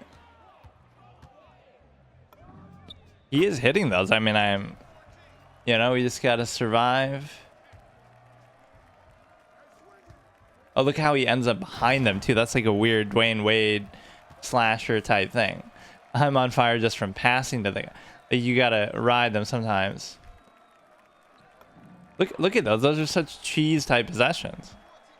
Like, this guy's actually amazing. Even though I'm questioning sometimes he's not taking the best shots.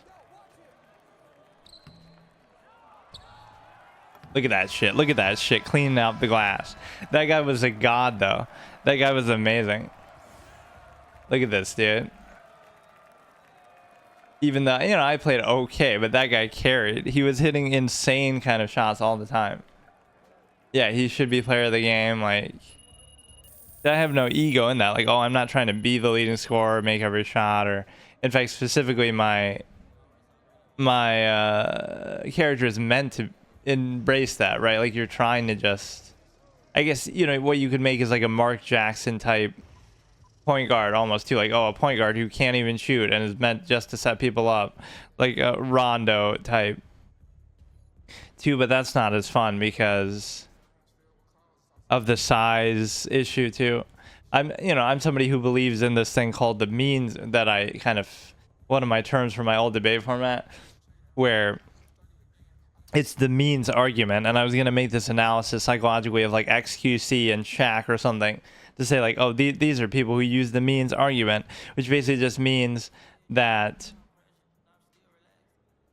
you know, you look at resources as the defining factor. Like, it doesn't matter about your supposed ability or overcompensation or whatever. It's like, oh, the state of humanity is dependent on technology, so people want to feel like, oh, they're morally superior than people in the past. Or no, it's like, you're defined by technology. It makes it seem like you're better, but you really are the same. You're maybe even worse, but you lean on technology to make yourself seem better right than you actually are. So don't hide from that fact and realize, okay, technology is the defining factor.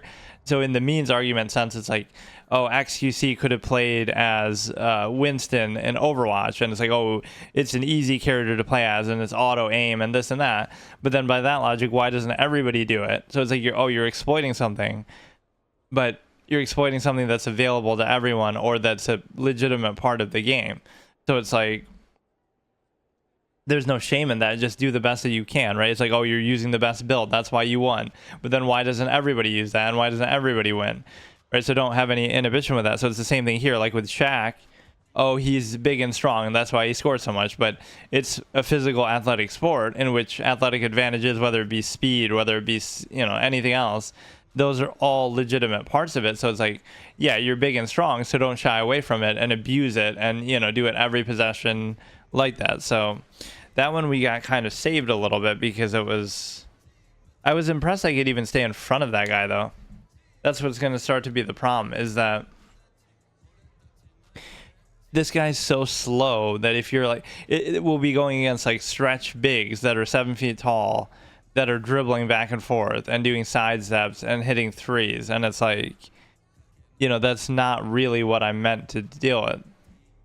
I'm very old school in that sense. Like, I wanted to be like, oh, I just want to muck up the paint, and you know you're going to go there and try to stop you and get blocks and stuff. And it makes you sort of predictable, but that's just not the way the game is played anymore. The only reason why it feels like that somewhat is because we're at such a low rating. Like, we're going on 60s and 70s, so they're only going to be so good from shooting. Dancing Diddy. 76, 68. Yeah, it's weird. This is actually going to be more fun than the higher rated gameplay. That's the whole irony of it, right? Like, less is more. You have to make more of what little you have, and you're a specialist. And it's kind of like an RPG trope that I always talk about. Good class design sometimes comes not from what you can do, what a class can do, but what it can't do. Because if you can do everything, then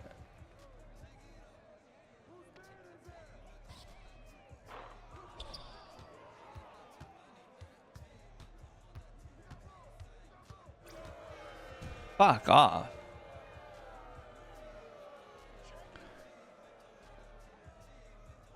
Rebbe, you're sometimes defined by what you can't do. So I might be really good at blocks and really good at rebounds, but I'll be bad at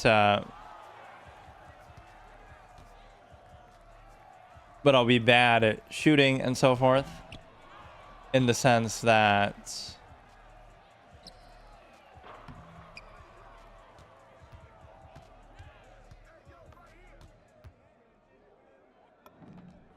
okay, I mean, if you make it, I can't complain. That's the point. It's like it'll get to the point where everybody can do everything. Everybody can dribble. Everybody can handle. Everybody can.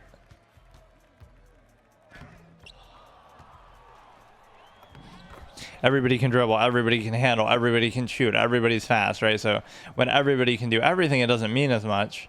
And then you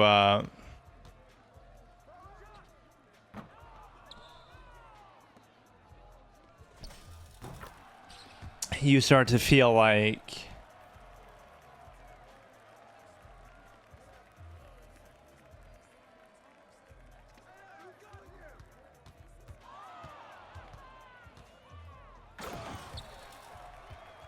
trying to tether and, you know, sort of play between them, but it's hard to commit like that. Yeah, that's the point. It's defining, so you feel like, okay, I could be really good at something and really bad at everything else, or really good at a couple things and not as good at everything else. And so that's like the sacrifice and the concession that you'd make. Oh, you rarely see fouls in this, actually.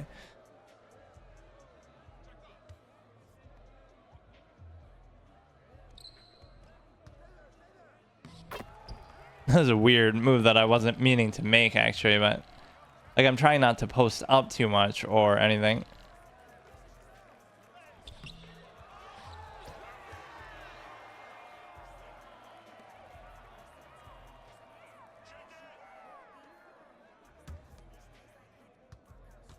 Or like when I disrespect people's ability to shoot and just back off like AI. That was a good play. I mean, I can't be mad about that. I think what I got to do more is I have to do screens. I don't screen enough. Oh, come on. I can't do both, man. Assuming that this guy I'm guarding can even shoot, because he's had a couple chances and he keeps missing.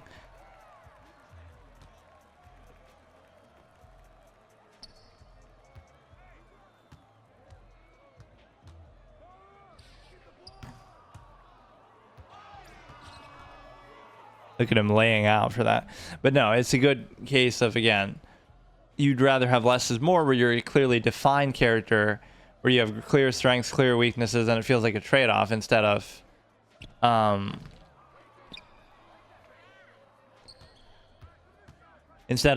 where you can just do everything and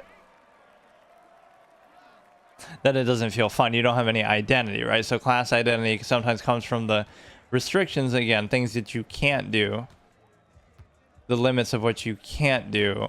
So it feels like a trade-off. Oh, it's okay that you're really good at blocks and rebounds and stuff if it means that you're not so good at shooting, you're not so good at something else.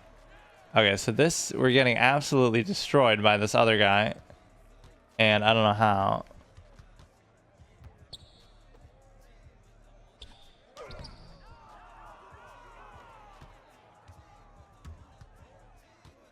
So our teammate here isn't very good. I mean,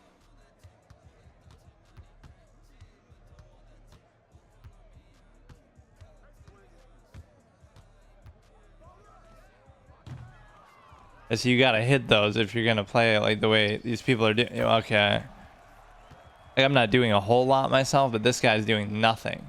This guy's useless, whereas the last guy kind of carried us. I'll live with that. I mean, he hasn't been hitting those, so.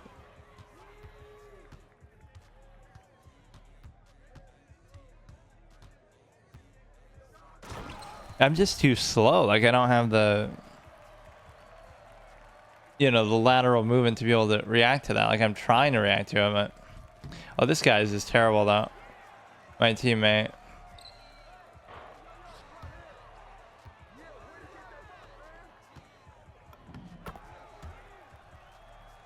Yeah, we just can't stop them though, and this other guy's getting cooked. It seems like, oh, it's my fault that like I'd be allowing him to score inside, but it kind of...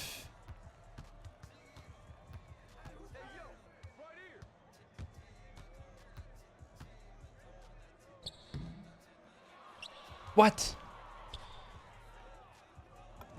How did I not get that offensive man? That's going to be my biggest regret of this character. Like, I'm hungry for those offensive rebounds, but we could still win if we just don't let them get it back.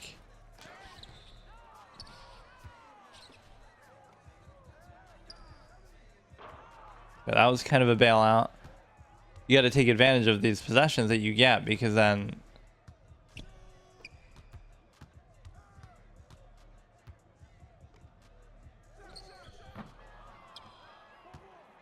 Right, because you can get a streak chained together and really shut them down.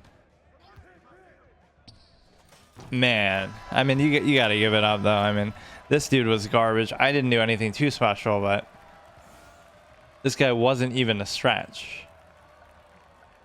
Or this guy wasn't even a stretch. The 8 points, 100% field goal. This guy's 2 points for... Like, what kind of shit was that? So he ruins our thing. But no, there's something, I got to look at this character's speed. Like, what is this guy's deal? You could say that's the consequence of being so big and tall, but he can't move. Like, there's so many times like, oh, I'm trying to go to contest that and I see it, but I just can't get there.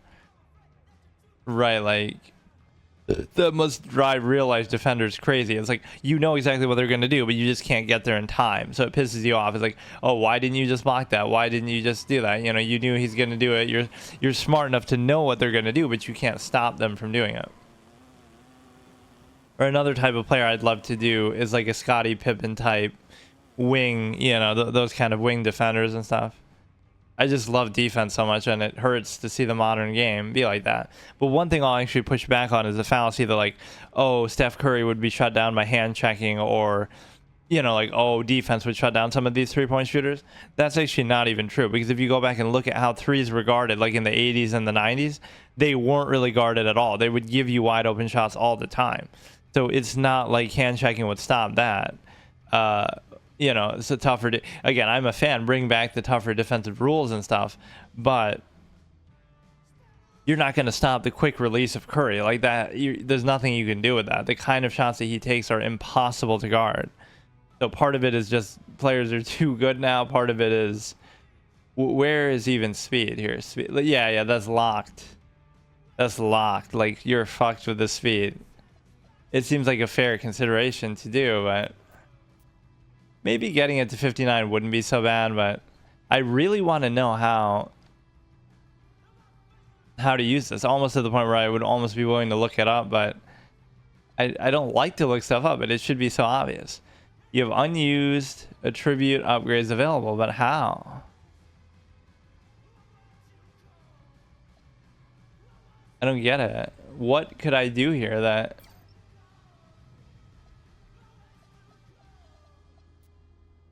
Fucking mid-range. Why would that even be a consideration? Like, I go, yeah, I'll get it to 59, which means it's still going to be completely garbage, right? You'd rather be hard commit, right? Like, either it should be 0, like 0 to 50 is meaningless, so just keep it at 0. And then, like, I'd push it down if I could. I'll go down from 41 to 0 just so that I can put those points somewhere else, right? It's completely meaningless. I don't care about ball handling. I care more so about... That is actually bothering me, though. I can't figure out how to use that shit.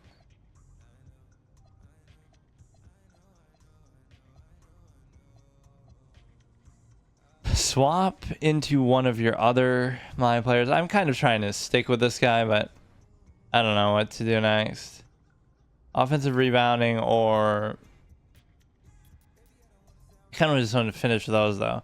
The one thing I have to be aware of though is this guy's very slow and he can't move, and that might not change no matter how good he becomes. So, you know, I almost want to make it feel like a character class that way, where like you have a clear defined style, and the problem is that's not how it is now with the modern game, because again, you would see players with clear strengths and weaknesses. Oh, you could be a Hall of Famer, right? like Dennis Rodman, and oh, you're a great rebounder, great defender, but you can't shoot, you can't score, you can't pass, you can't do so many things. So your strengths stand out. So we did the Nets. So whoever comes after the Nets that we still have. The Hawks are still alive. The Wizards are still alive. The Spurs, right? Hawks, Wizards, Spurs. Hawks, Wizards, Spurs. And that should be it. Right, because some of these maybe are going away now, though. Or maybe not. That might have been the first one we did. So we won as the Hawks, one as the Jazz, one. And we just played as the Nets, so whichever one comes after that we'll do. And at some point we'll get to the historic teams that we unlocked as well. So again, Hawks, but we get Spurs and Wizards, right? Spurs and Wizards.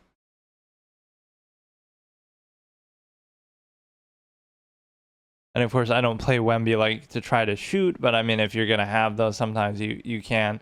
It just becomes like a net positive, right? That's the problem with even people who dislike it or criticize it, sort of like I do. I don't like stretch bigs, but it doesn't hurt, right? You can be dominant inside. You can, you know, like Embiid's a good example. He's a really good shooter. He can shoot threes really well. But he can also play inside. He can also do everything else. So, like, it's just a bonus.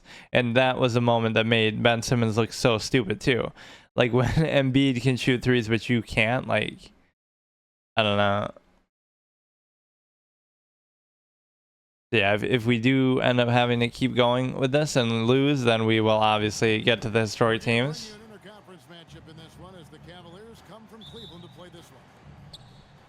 Some terrific NBA action in store for you today. Now it seems less forgiving, or like that could have been a block from behind. It's not really very generous with those anymore. What I love about him, he's a center and he's not trying to be a guard. He knows who he is. Now here's Vassell. 6 to shoot. Barnes. Yeah, I mean, imagine not calling a screen for Wemby there. Like, I don't give a shit about this other guy, even though he did score. Not even really trying to double there. It just happened.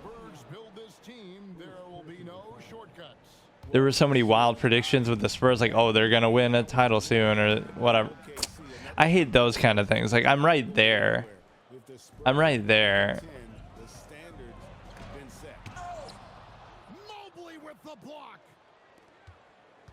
Cleveland moving it around.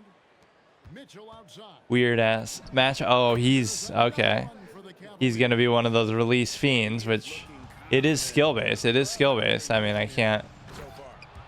Riding that momentum with the hot hand. And one of Mitchell's great attributes, strength and explosiveness at the rim. So again, Wemby is gonna be solid here, but nothing you can do with that. That is a quality look. You can't do it much better than that. Now Barnes. After the missed 3 from Evan Mobley. And again, De'Aaron Fox, one of the fastest players that you're ever gonna see. I always would like do these cheese ways of scoring. Like, that second jump is almost physically impossible to do in real life. How does he jump and then? On the wing, Mitchell.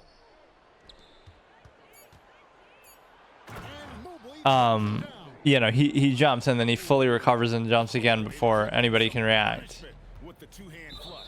They're going for the throat. And it's out of bounds. The Spurs. But no, I would always, you know, I'm going to score on the fast break, and I'm going to score with layups and weird moves and whatever, and try to rely on defense. So it's like, without needing to actually hit releases or run plays or change settings or do anything, I would be able to still stay in games and win games. To the wing on the left. He clearly has Mitchell's release down, and I always get a chance to say with this play on the Joe Buck line, Mitchell, a disgusting act by Mitchell, which is a combination of a couple different things. One of his most boring calls ever, Joe Buck from the NFL, where he's like, you know, somebody's running the ball down the field whose name is Mitchell, and what does he say during this eventful moment? Mitchell. That's all he says. Like, versus then he says a disgusting act by To the paint. Jared Allen. a disgusting act by he looked kind of sad at the end there. He had like an animation where he looked a little disappointed, Antonio with the but keep going, keep going. stands out most about Donovan Mitchell's game. I think it's his consistency. But yeah, a disgusting act by Randy Moss where he sort of fake moons the crowd. Pull-up game. He can get his shot off against anyone. Look how fast Fox is. That animation was fucking. He's doing like a free throw line dunk off the strength of his speed. The Cavaliers trying to make the most Yeah, he's too good with the release, though. I got to concede to him already. There's nothing I can do with that. I mean, forever. nothing you can do with it. You have to appreciate this because it doesn't come around too often. 3 is bigger than 2, right? I can shoot 100% sometimes, but you still lose because And driven. Allie, we appreciate because of all the threes that they hit that I don't hit. This is why the historic team should almost suit me more, but then they have Point guard position. definite weaknesses. See over smaller defenders. now. Here's Vassell. Hasn't made That should have almost been an and one. and to look at how the offensive approach has been going here so far. But yeah, these releases can be really tough, and a lot of the time I try not even to mess with them. I always try to subvert the need to even do that. Is surrendering the long-range shot here early on. Getting a couple good steals, and I swear I never actually reach. In the corner, it's Cornette. Pass to Harper. Right, I never actually try to. 5 to shoot. No good with the layup. The Cavaliers lead. I never reach. If it happens automatically, or the AI is doing it, kind of. Shot and game clocks. Oh, come on. With the three. Even though Lonzo turned himself into a pretty good shooter. To the left wing. The kick out to Harper. From outside the arc. Yeah, those are so hard to get, especially when you don't know them or you've never done them before. It's tough. Side. Definitely tough. Oh, wow, they're playing like great defense, though. It'll count. Donovan Mitchell. He said it'll count, but it didn't look like it should count. He got into double digits for the quarter with 10 points total. See, on one hand, those releases make it less fun because it feels like, oh, it's such a sure thing. If you can hit those, you can do whatever you want. Why did they inbound it to Wemby there like he's a fucking guard? But the problem is that it is skill-based, so I can't really complain. Sharp from the perimeter right out of the gate. What? When you spread the floor and force defenses to close out to the three-point line, it's going to create driving lanes. Pulls up. Johnson with the rebound. Spurs trail by Keep going. I hate when they stop. Like they'll be, if you just run. You got to have like the Mike D'Antoni coaching mentality, right? Just keep going. Run in a straight line, just run down the middle of the floor, and you'll get something good out of it. who might be the best wing player. But they'll back off or they'll go to the three-point line. Like fucking, I'm looking at Anthony. I hate when bigs do that. Like use your size to your advantage. Athletic ability, Use the means argument that I talked about. desire. I think he wants to be great. You'd also look at guys like Jason Tatum and Jaylen Brown, certainly. And then you've got a guy like Cade Cunningham in yeah. Detroit, who hasn't even started to scratch the surface. Boy, you've made a great list of guys right there for sure. Free throw good. Wemby. Look at the commentators turning into hype men, just glazing up everything he's saying. Wembanyama, the sky is the limit and the reality. A big man with a nice shooting stroke. You love to see it.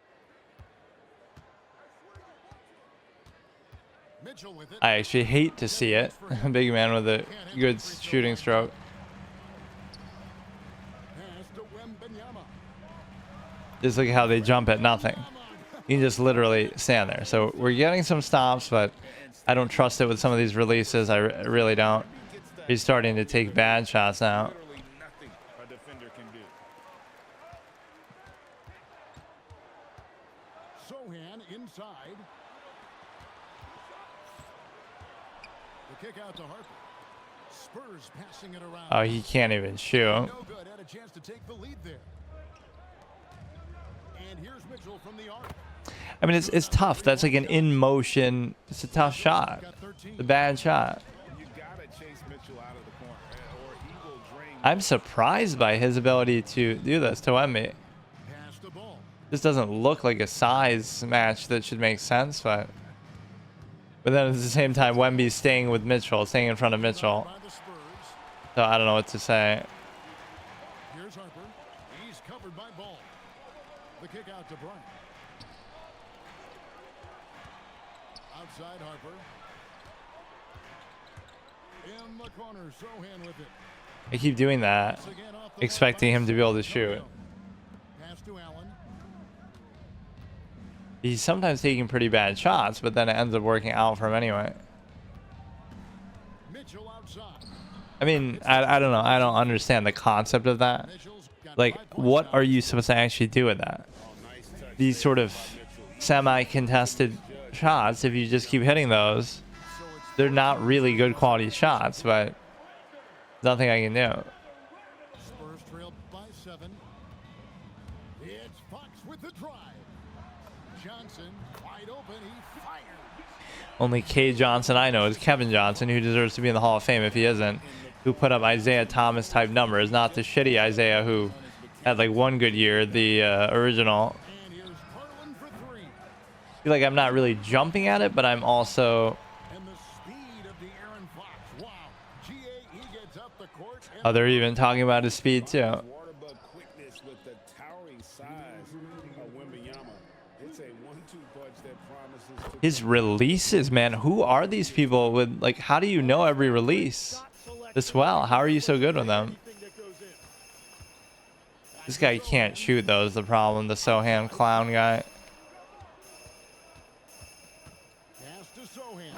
But he can dunk, and they're very generous with their dunk animations. This game is generous with the dunk animations, but it's not so generous with the block from behind animations that you think you should get sometimes. Or somebody will be going up for a dunk, and normally you could strip it from behind, but they're not really letting you do that. Pass to Castle. Outside, Fox. To the inside. Oh, the rim. Feels like just too easy for Wemby sometimes. Like he could just score every time, every possession, 100 points a game. Like it just feels like that. Right, and that's even without me trying to shoot jump shots. Here's Mitchell. He kind of phased through me there. I was still in front of him, but he sort of phased through me a little bit. I mean, if the defender is going to play off like that, then you know what's going to happen. There are going to be points put on the Like a delayed dunk animation when I was just trying to lay it up. hammering that one home. Here's Mobley. I thought Mobley couldn't really even shoot threes. Spurs trail by 4. And it's Sohan. But they always have this weird animation after a missed shot that prevents them from going up for an offensive rebound. But that would have been one of my signature things, like the me bounds. I invented the me bounds before Angel Reese. You should have seen me in. Possession. You should have seen me like it with Greg Monroe in 2K14 or whatever. I would constantly miss shots and then get my own offensive rebound, and then often score off of it or do something good. Allen outside.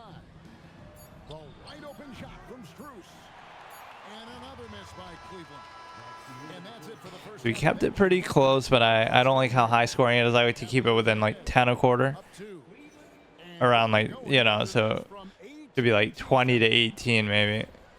Look at those old Microsoft fucking spreadsheet shitty computers that we see there. Quarters are similar to the first.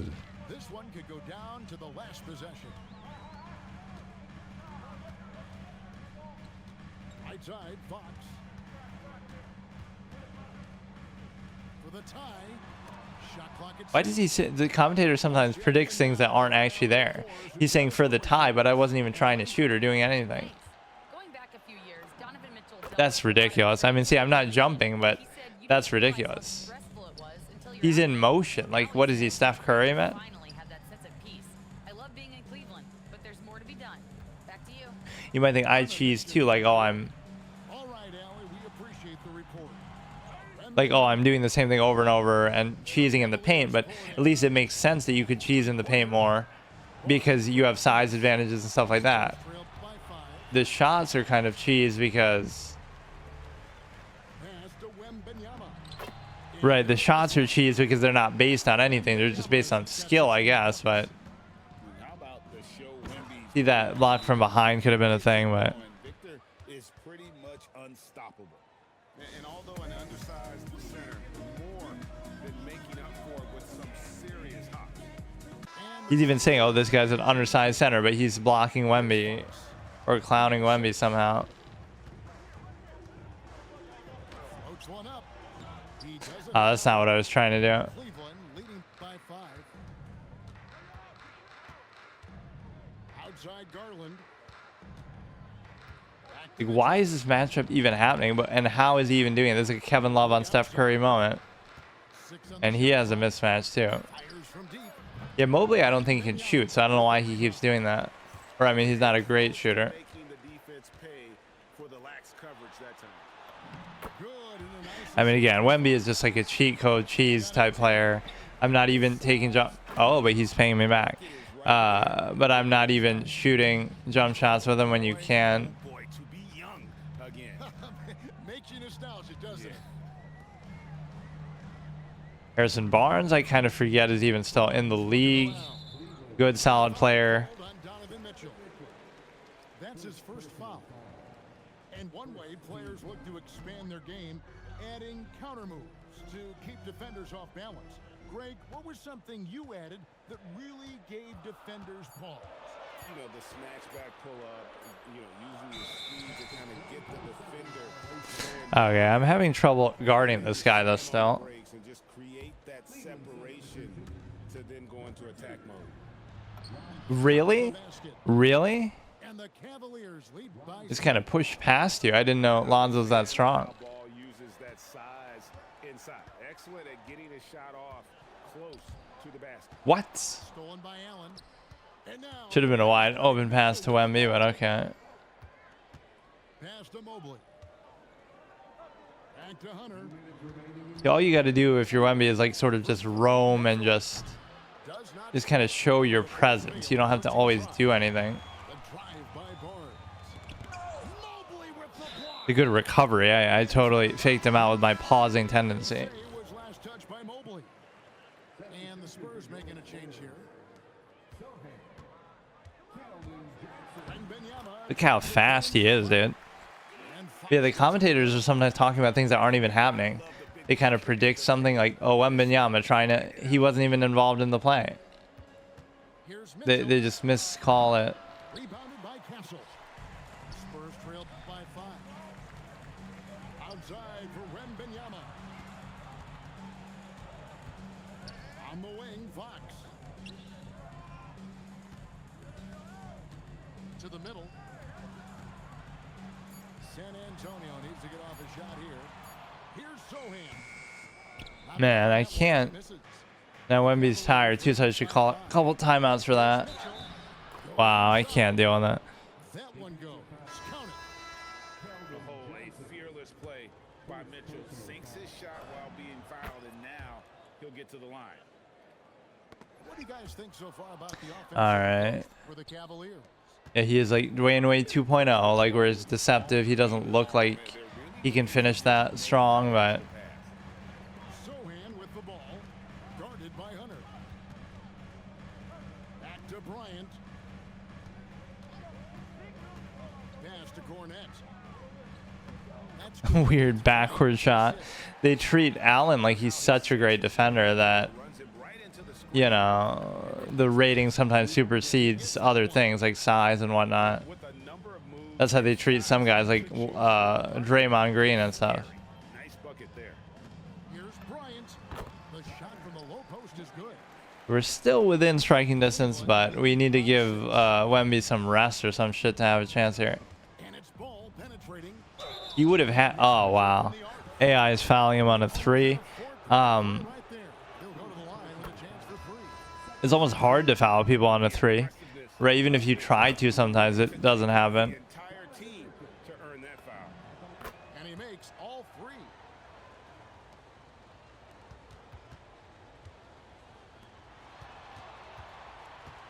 Here's Bryant. Lays it up off the glass.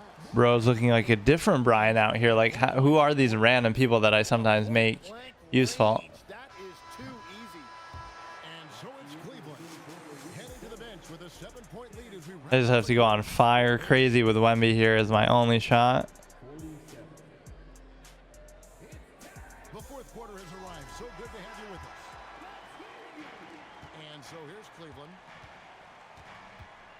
Mitchell outside. It's stolen by Bryant. He's trying to do a little bit too much with Mitchell sometimes. Johnson. Spurs passing it around. Wembanyama, a screen. And it's Wembanyama with the jam. There's that little Glaze commentary, just the way they say his name, or get so excited about sometimes everything. Just a standstill, normal, no movement, kind of mid-range, good release, dumb shot. What are some of these passes? They're just fucking trash. I guess this team isn't really all that good, but Yeah, that'll give them something to think about. There's the double team with Allen. Stolen by Allen. oh my god. For the finish. I think that could have been a block from behind, but they don't give you those in this game. Guys, we know Mitchell can fill it up in a hurry, which is what makes him so much fun. I just feel like I'm never open from three, even if I am. Like, I want it to be too perfect of a shot. Mobley with the block. All right. Mitchell outside. Too bad, because this team would have been one that I liked too, just because of Wemby's, not so much his shooting, but his size. Anytime you have like a really dominant big, it's good for me. But Johnson. And that timeout by coach was carefully measured, wanting to make sure that everybody is on the same page here. We're now joined so there's nothing I can do, because again, it came down to defense. Like, I can't give up this much. This isn't like my style. I think I did okay offensively, but Was seething about the turnovers. he's just hitting too many jump shots, Turnovers. They're killing us. too many perfect releases. Stinks us. Finally, we get a block. and the rejection by Wemby. Oh, there is actually the Glaze line. And stolen Ah. by Mobley. Team seems to have a passing issue. They just can't pass. Just like basic passes. Not even anything crazy. Downtown. Rebounded by He'll sometimes take these bad jump shots too, but valiant effort to come all the way back. Wow. And they need to take care of the basketball. Plenty of time. No need to force anything.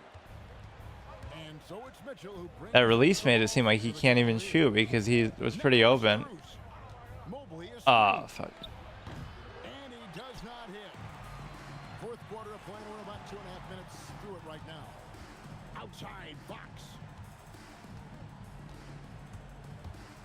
Here is Wembanyama. Fox. Now Wembanyama.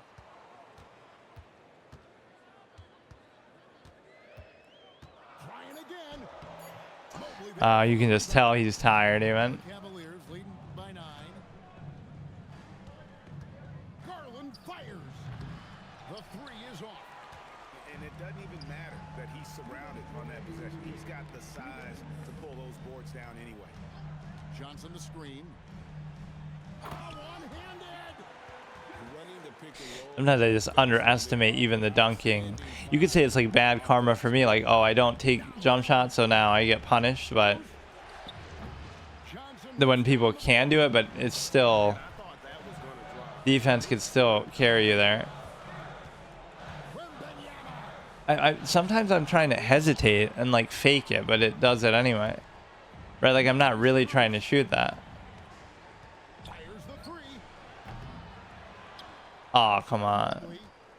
Here's Strus. He's really putting a lot of faith in Strus, and he can't get anything. He just doesn't look like himself. Only 5-point game, minute left. We still have a chance, but Like he's moving. it's he's just gonna. Something isn't right. Yeah, I mean, he really likes Mitchell, or he's really good with Mitchell. There's an edge to Mitchell's game. He wants to be the guy in charge, and if that means he's got to get physical. That shows you how much Rudy Gobert held him back, the clown that he is. Now Fox.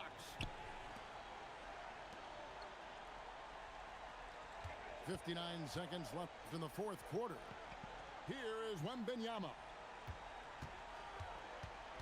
Wembanyama, a screen. Let's lose a three. Oh shit. That's the kind of shit we need, but it's not gonna matter. And I hate how they're fouling there. Like, technically you might have to foul, but yeah, it's just too late. And that release seemed really hard too. Again, a wide open shot for a good shooter. 9 seconds left in the fourth quarter. I don't know. The releases just seems so daunting. Time jam. Yeah, I could even still come back now. I could just hit 2 threes. Allen not shying away in the clutch. Oh, I didn't mean to even do that, but So the first one drops, and that brings them within 5. that one kind of hurts again just because And this is I like any team with bigs. wanting to If he misses both, or even if he makes both, I could still have theoretically done it with the 2 for 1. Oh shit. One to fall, trying to focus now on the second. And he misses the second Oh, one. I can't tell even if he's trolling there, but no time to waste on this possession. You're going to have to act quickly right here. Got it. if he's gonna choke free throws, we may have a chance of that, but Completely unfazed by I doubt it. That's just clutch. Yeah, you have to do that, though. You can't just let him dribble the game out. So he goes Okay, he's just Mitchell's biggest fan. Nothing I can do. Making it a 2-possession game is critical right here. Nice. It'd still be 1 possession if they give me a 4-point play. Watch Wemby get fucking fouled on the 3. now Wembenyama. I mean, that's so fast that I can't be mad about it. You open yourself up for a steal. You open yourself up for him missing a free throw, which he might not do with Mitchell. You gotta push him out of the paint. He doesn't hit. We have a legitimate chance to hit a 3 here. Got one more though. Or, oh, he might struggle with the free throws with some of these other players. You know, I don't believe in the word No. to come away empty right there. Oh, that was a choke by me because I had a perfect chance. And they stop the clock as soon as they Man, I don't know what it is. He's really bad at free throws with everybody else. he's able to hit the second. Do we not have a timeout that we can call? Like, oh, fuck. Big mental mistake. Oh my god, I did the Chris Webber. None remaining. And they're going to pay for it with maybe the rarest of technical fouls. Oh, and they get possession too. During the last timeout, Okay. reminding I don't think I've ever done that. And Certainly, Greg, not one we see very often, but it does happen. His mind was diverted on other things, I guess. or he's actually gonna bail me out and foul me when you didn't have to do that at all. Good, and that narrows the lead down to just 3. He hits both from the strike. I'd have to get a steal, or we could even still foul. That's an intentional foul. 1 second left. If he misses 1, fuck me. First, that makes it a The fact that it's even that close is ridiculous. And so both free throws are good. And it's a 4-point ball game. Yeah, analytics aside, players making important free. Okay, so I can live with that because, again, it's just, did he make like the only 3 or one other guy made a 3? This guy, it was impressive. I mean, he played well with Mitchell. All right, so that's kind of a disappointing loss, but now let's go to my team, and I forgot what the next mode is. We do we had done like the breakout, so now obviously we're only doing the ones that are going to be, or was it no, it must have been Triple Threat Park. King of the Court, which I haven't been even qualified for. All-Star Team Up. So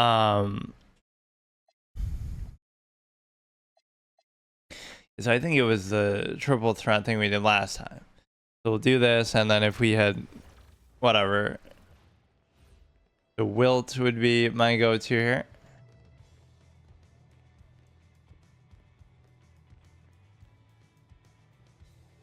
This is supposed to be like a 5v5 then? Whereas the other ones are 2v2, 3v3, so this is Wilt, so we got double Wilt. So somebody's going to have to be knocked out. I guess he was in here before. We have, what, Curry and Thompson too? What a combo. So I might be pushed out to Luka, or no, Grant Hill, because I maybe put him as the secondary backup. Yeah, how does it determine who gets to choose that? Who gets to be, if there's a double?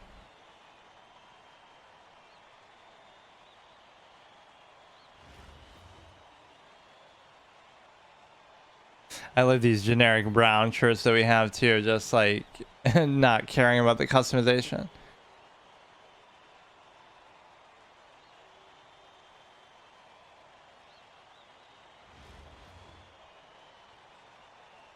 Oh no, so I did get Wilt even though somebody else had him, so.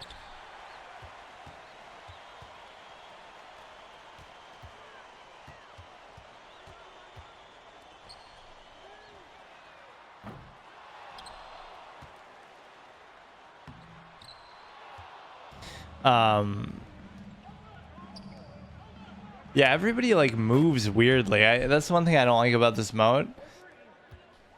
All the players like move like bunnies, or they're just too fast or something. It feels unnatural about it.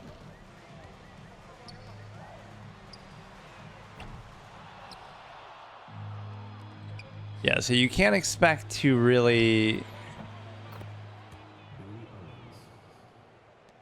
You can't expect to really get the ball much, nor do I really want the ball much. Everybody's just gonna jack up everything.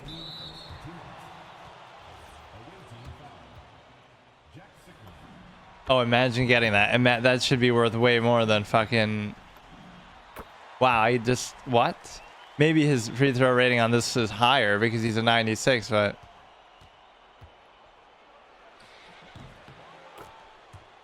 But I like sometimes where you'll get a perfect release, but it'll still be...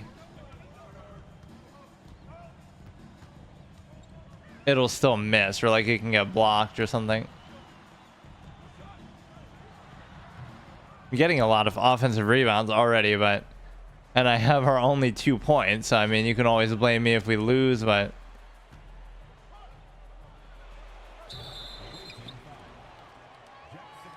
Over the back foul. No, but like that first rebound was even crazy because there were like 2 guys in front of me and I still got it somehow.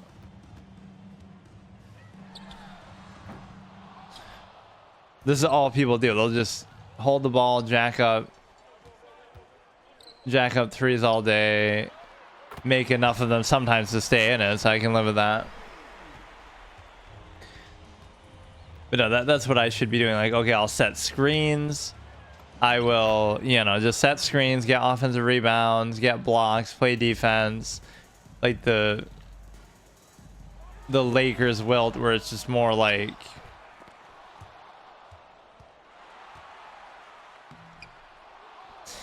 Where it's like you're trying to do all the ancillary secondary things.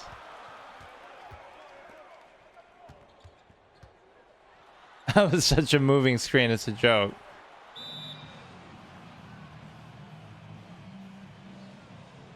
This is kind of ugly actually, but they at least respect Wilt with this card because he's kind of... This is really how Wilt would actually move or be, but...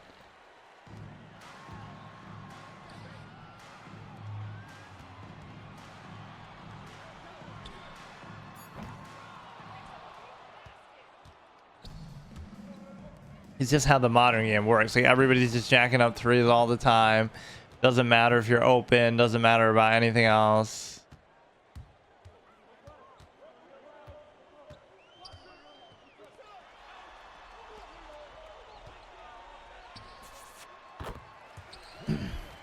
That stupid little kiss sound is kind of annoying. So again, nobody else had done a whole lot so far, so let's just... Nobody's even trying to score inside, so the whole fun of trying to play defense and getting blocks there is out the window because nobody does it. This is literally the whole experience. Right, just everybody, whoever gets the ball is going to have the ball forever. Nobody's going to pass. It's the Michael Porter effect. Right, everybody plays like Michael Porter online.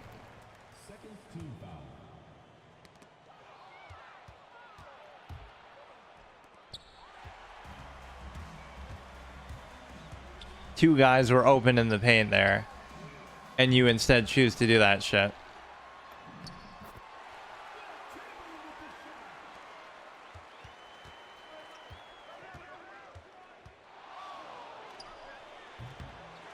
Yeah, I should maybe just start doing that. Just keep running the floor. Fuck this fucking...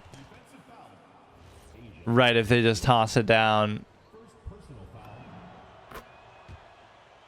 Or we'll end up doing better with the AI, or I might actually be able to dominate because I'll actually get the ball.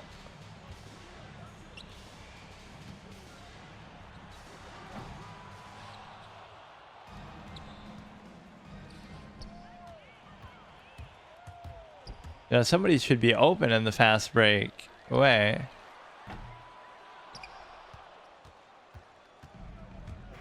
How is he able to go faster than me there? That makes no sense. Or that's odd that it still bounces off the rim, but it's a perfect release.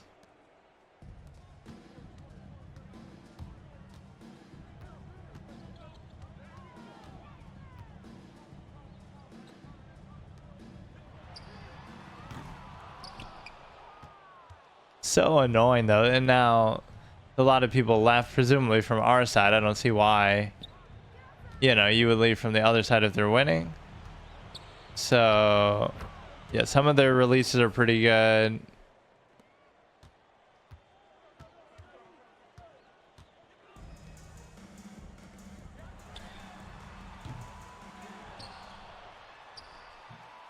I mean, I'll play it out. I don't want to quit, especially since, like, once we lose this, we can't do the mode again, or for a while, because we rotate.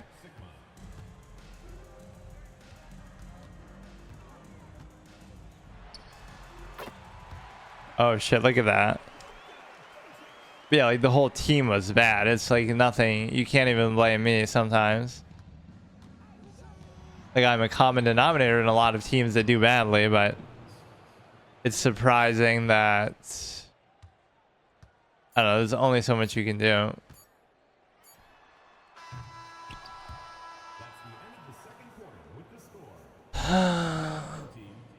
Or like what, if I quit out maybe...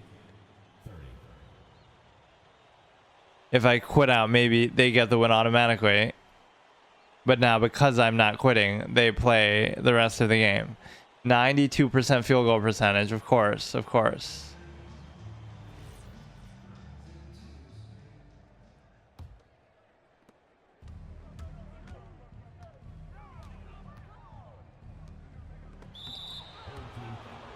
Oh, come on, you should be able to get the block from behind sometimes.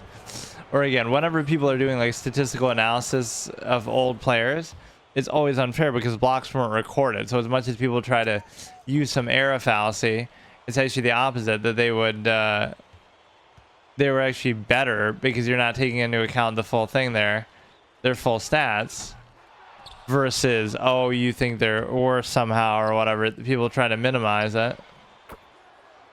But that's an objective inequity that happens.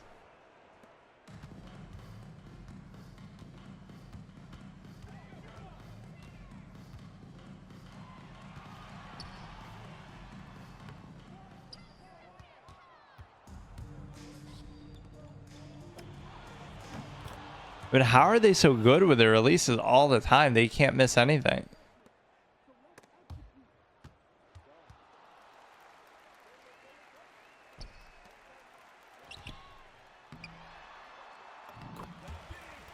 Fucking doing it through lag. I got a lag switch going.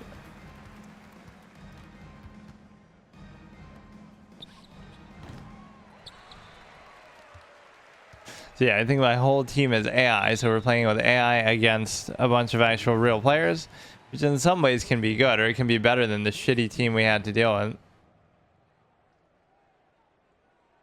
We get a fucking 5-second call here.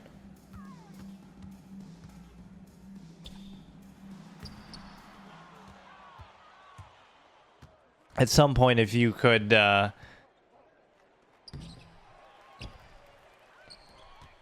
that would be like my favorite stat ever, the me bound, like after a miss, your ability to get something right, to recover and get the rebound, that I keep expecting, but there's some weird animation that happens after.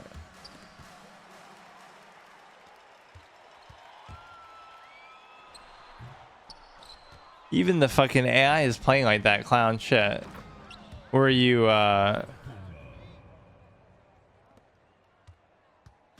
They're taking all these bad shots, rush shots, unnecessary. Oh, look at that. That's perfect. This dive under there.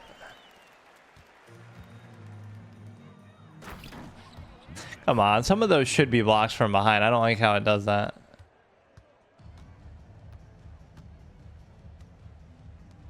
He was open there. Nobody was even guarding Luka.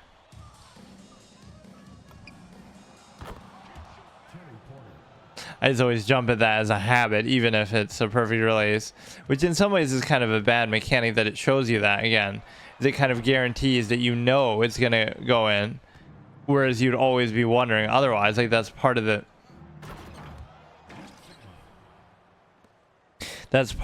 game is like, okay, you're going to think whether it's going to go in, you're going to try to guess the bounce and the trajectory of it.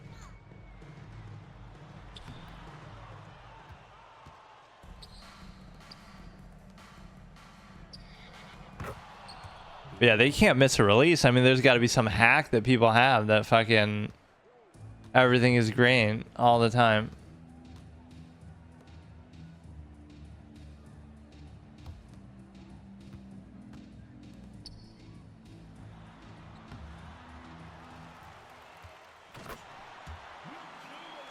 Again, the king of me bounds that I can be. But yeah, they've hit so many jump shots. They've hit so many perfect releases.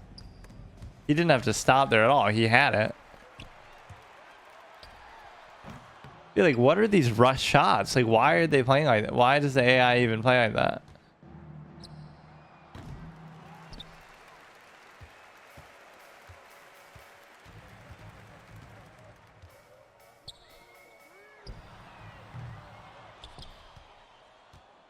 Right, so that was kind of disappointing as well. Some of these aren't necessarily my fault, but it's still unbelievable that how one-sided some of them are.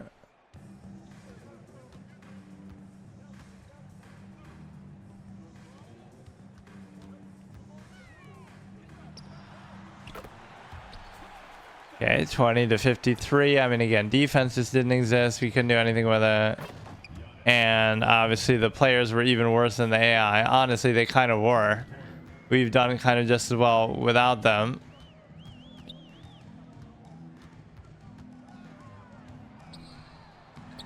Got multiple guys jumping, but we still can't get it.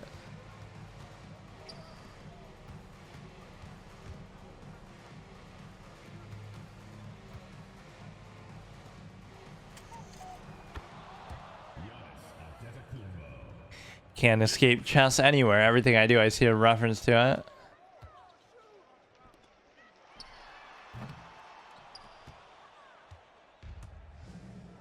Okay, so that was kind of annoying.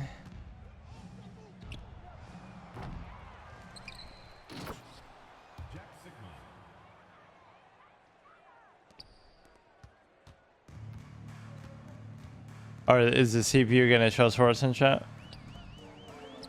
Why? Why would you do that when you're down by 40? That's so dumb.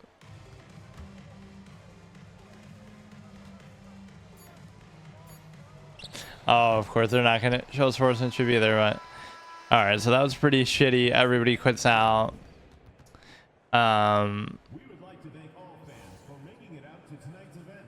Please exit the building carefully and drive home safely. Oh god, I haven't really paid attention to that before, where he says thanks for coming and drive home safely. And they're calling it an event too, not even like those kind of modes are gonna get more prevalent too, or like in real life, the you know, like, oh, a 1v1 format would be such a good idea, or like how even in chess 960, like all these kind of hybrid alternate formats are starting to grow.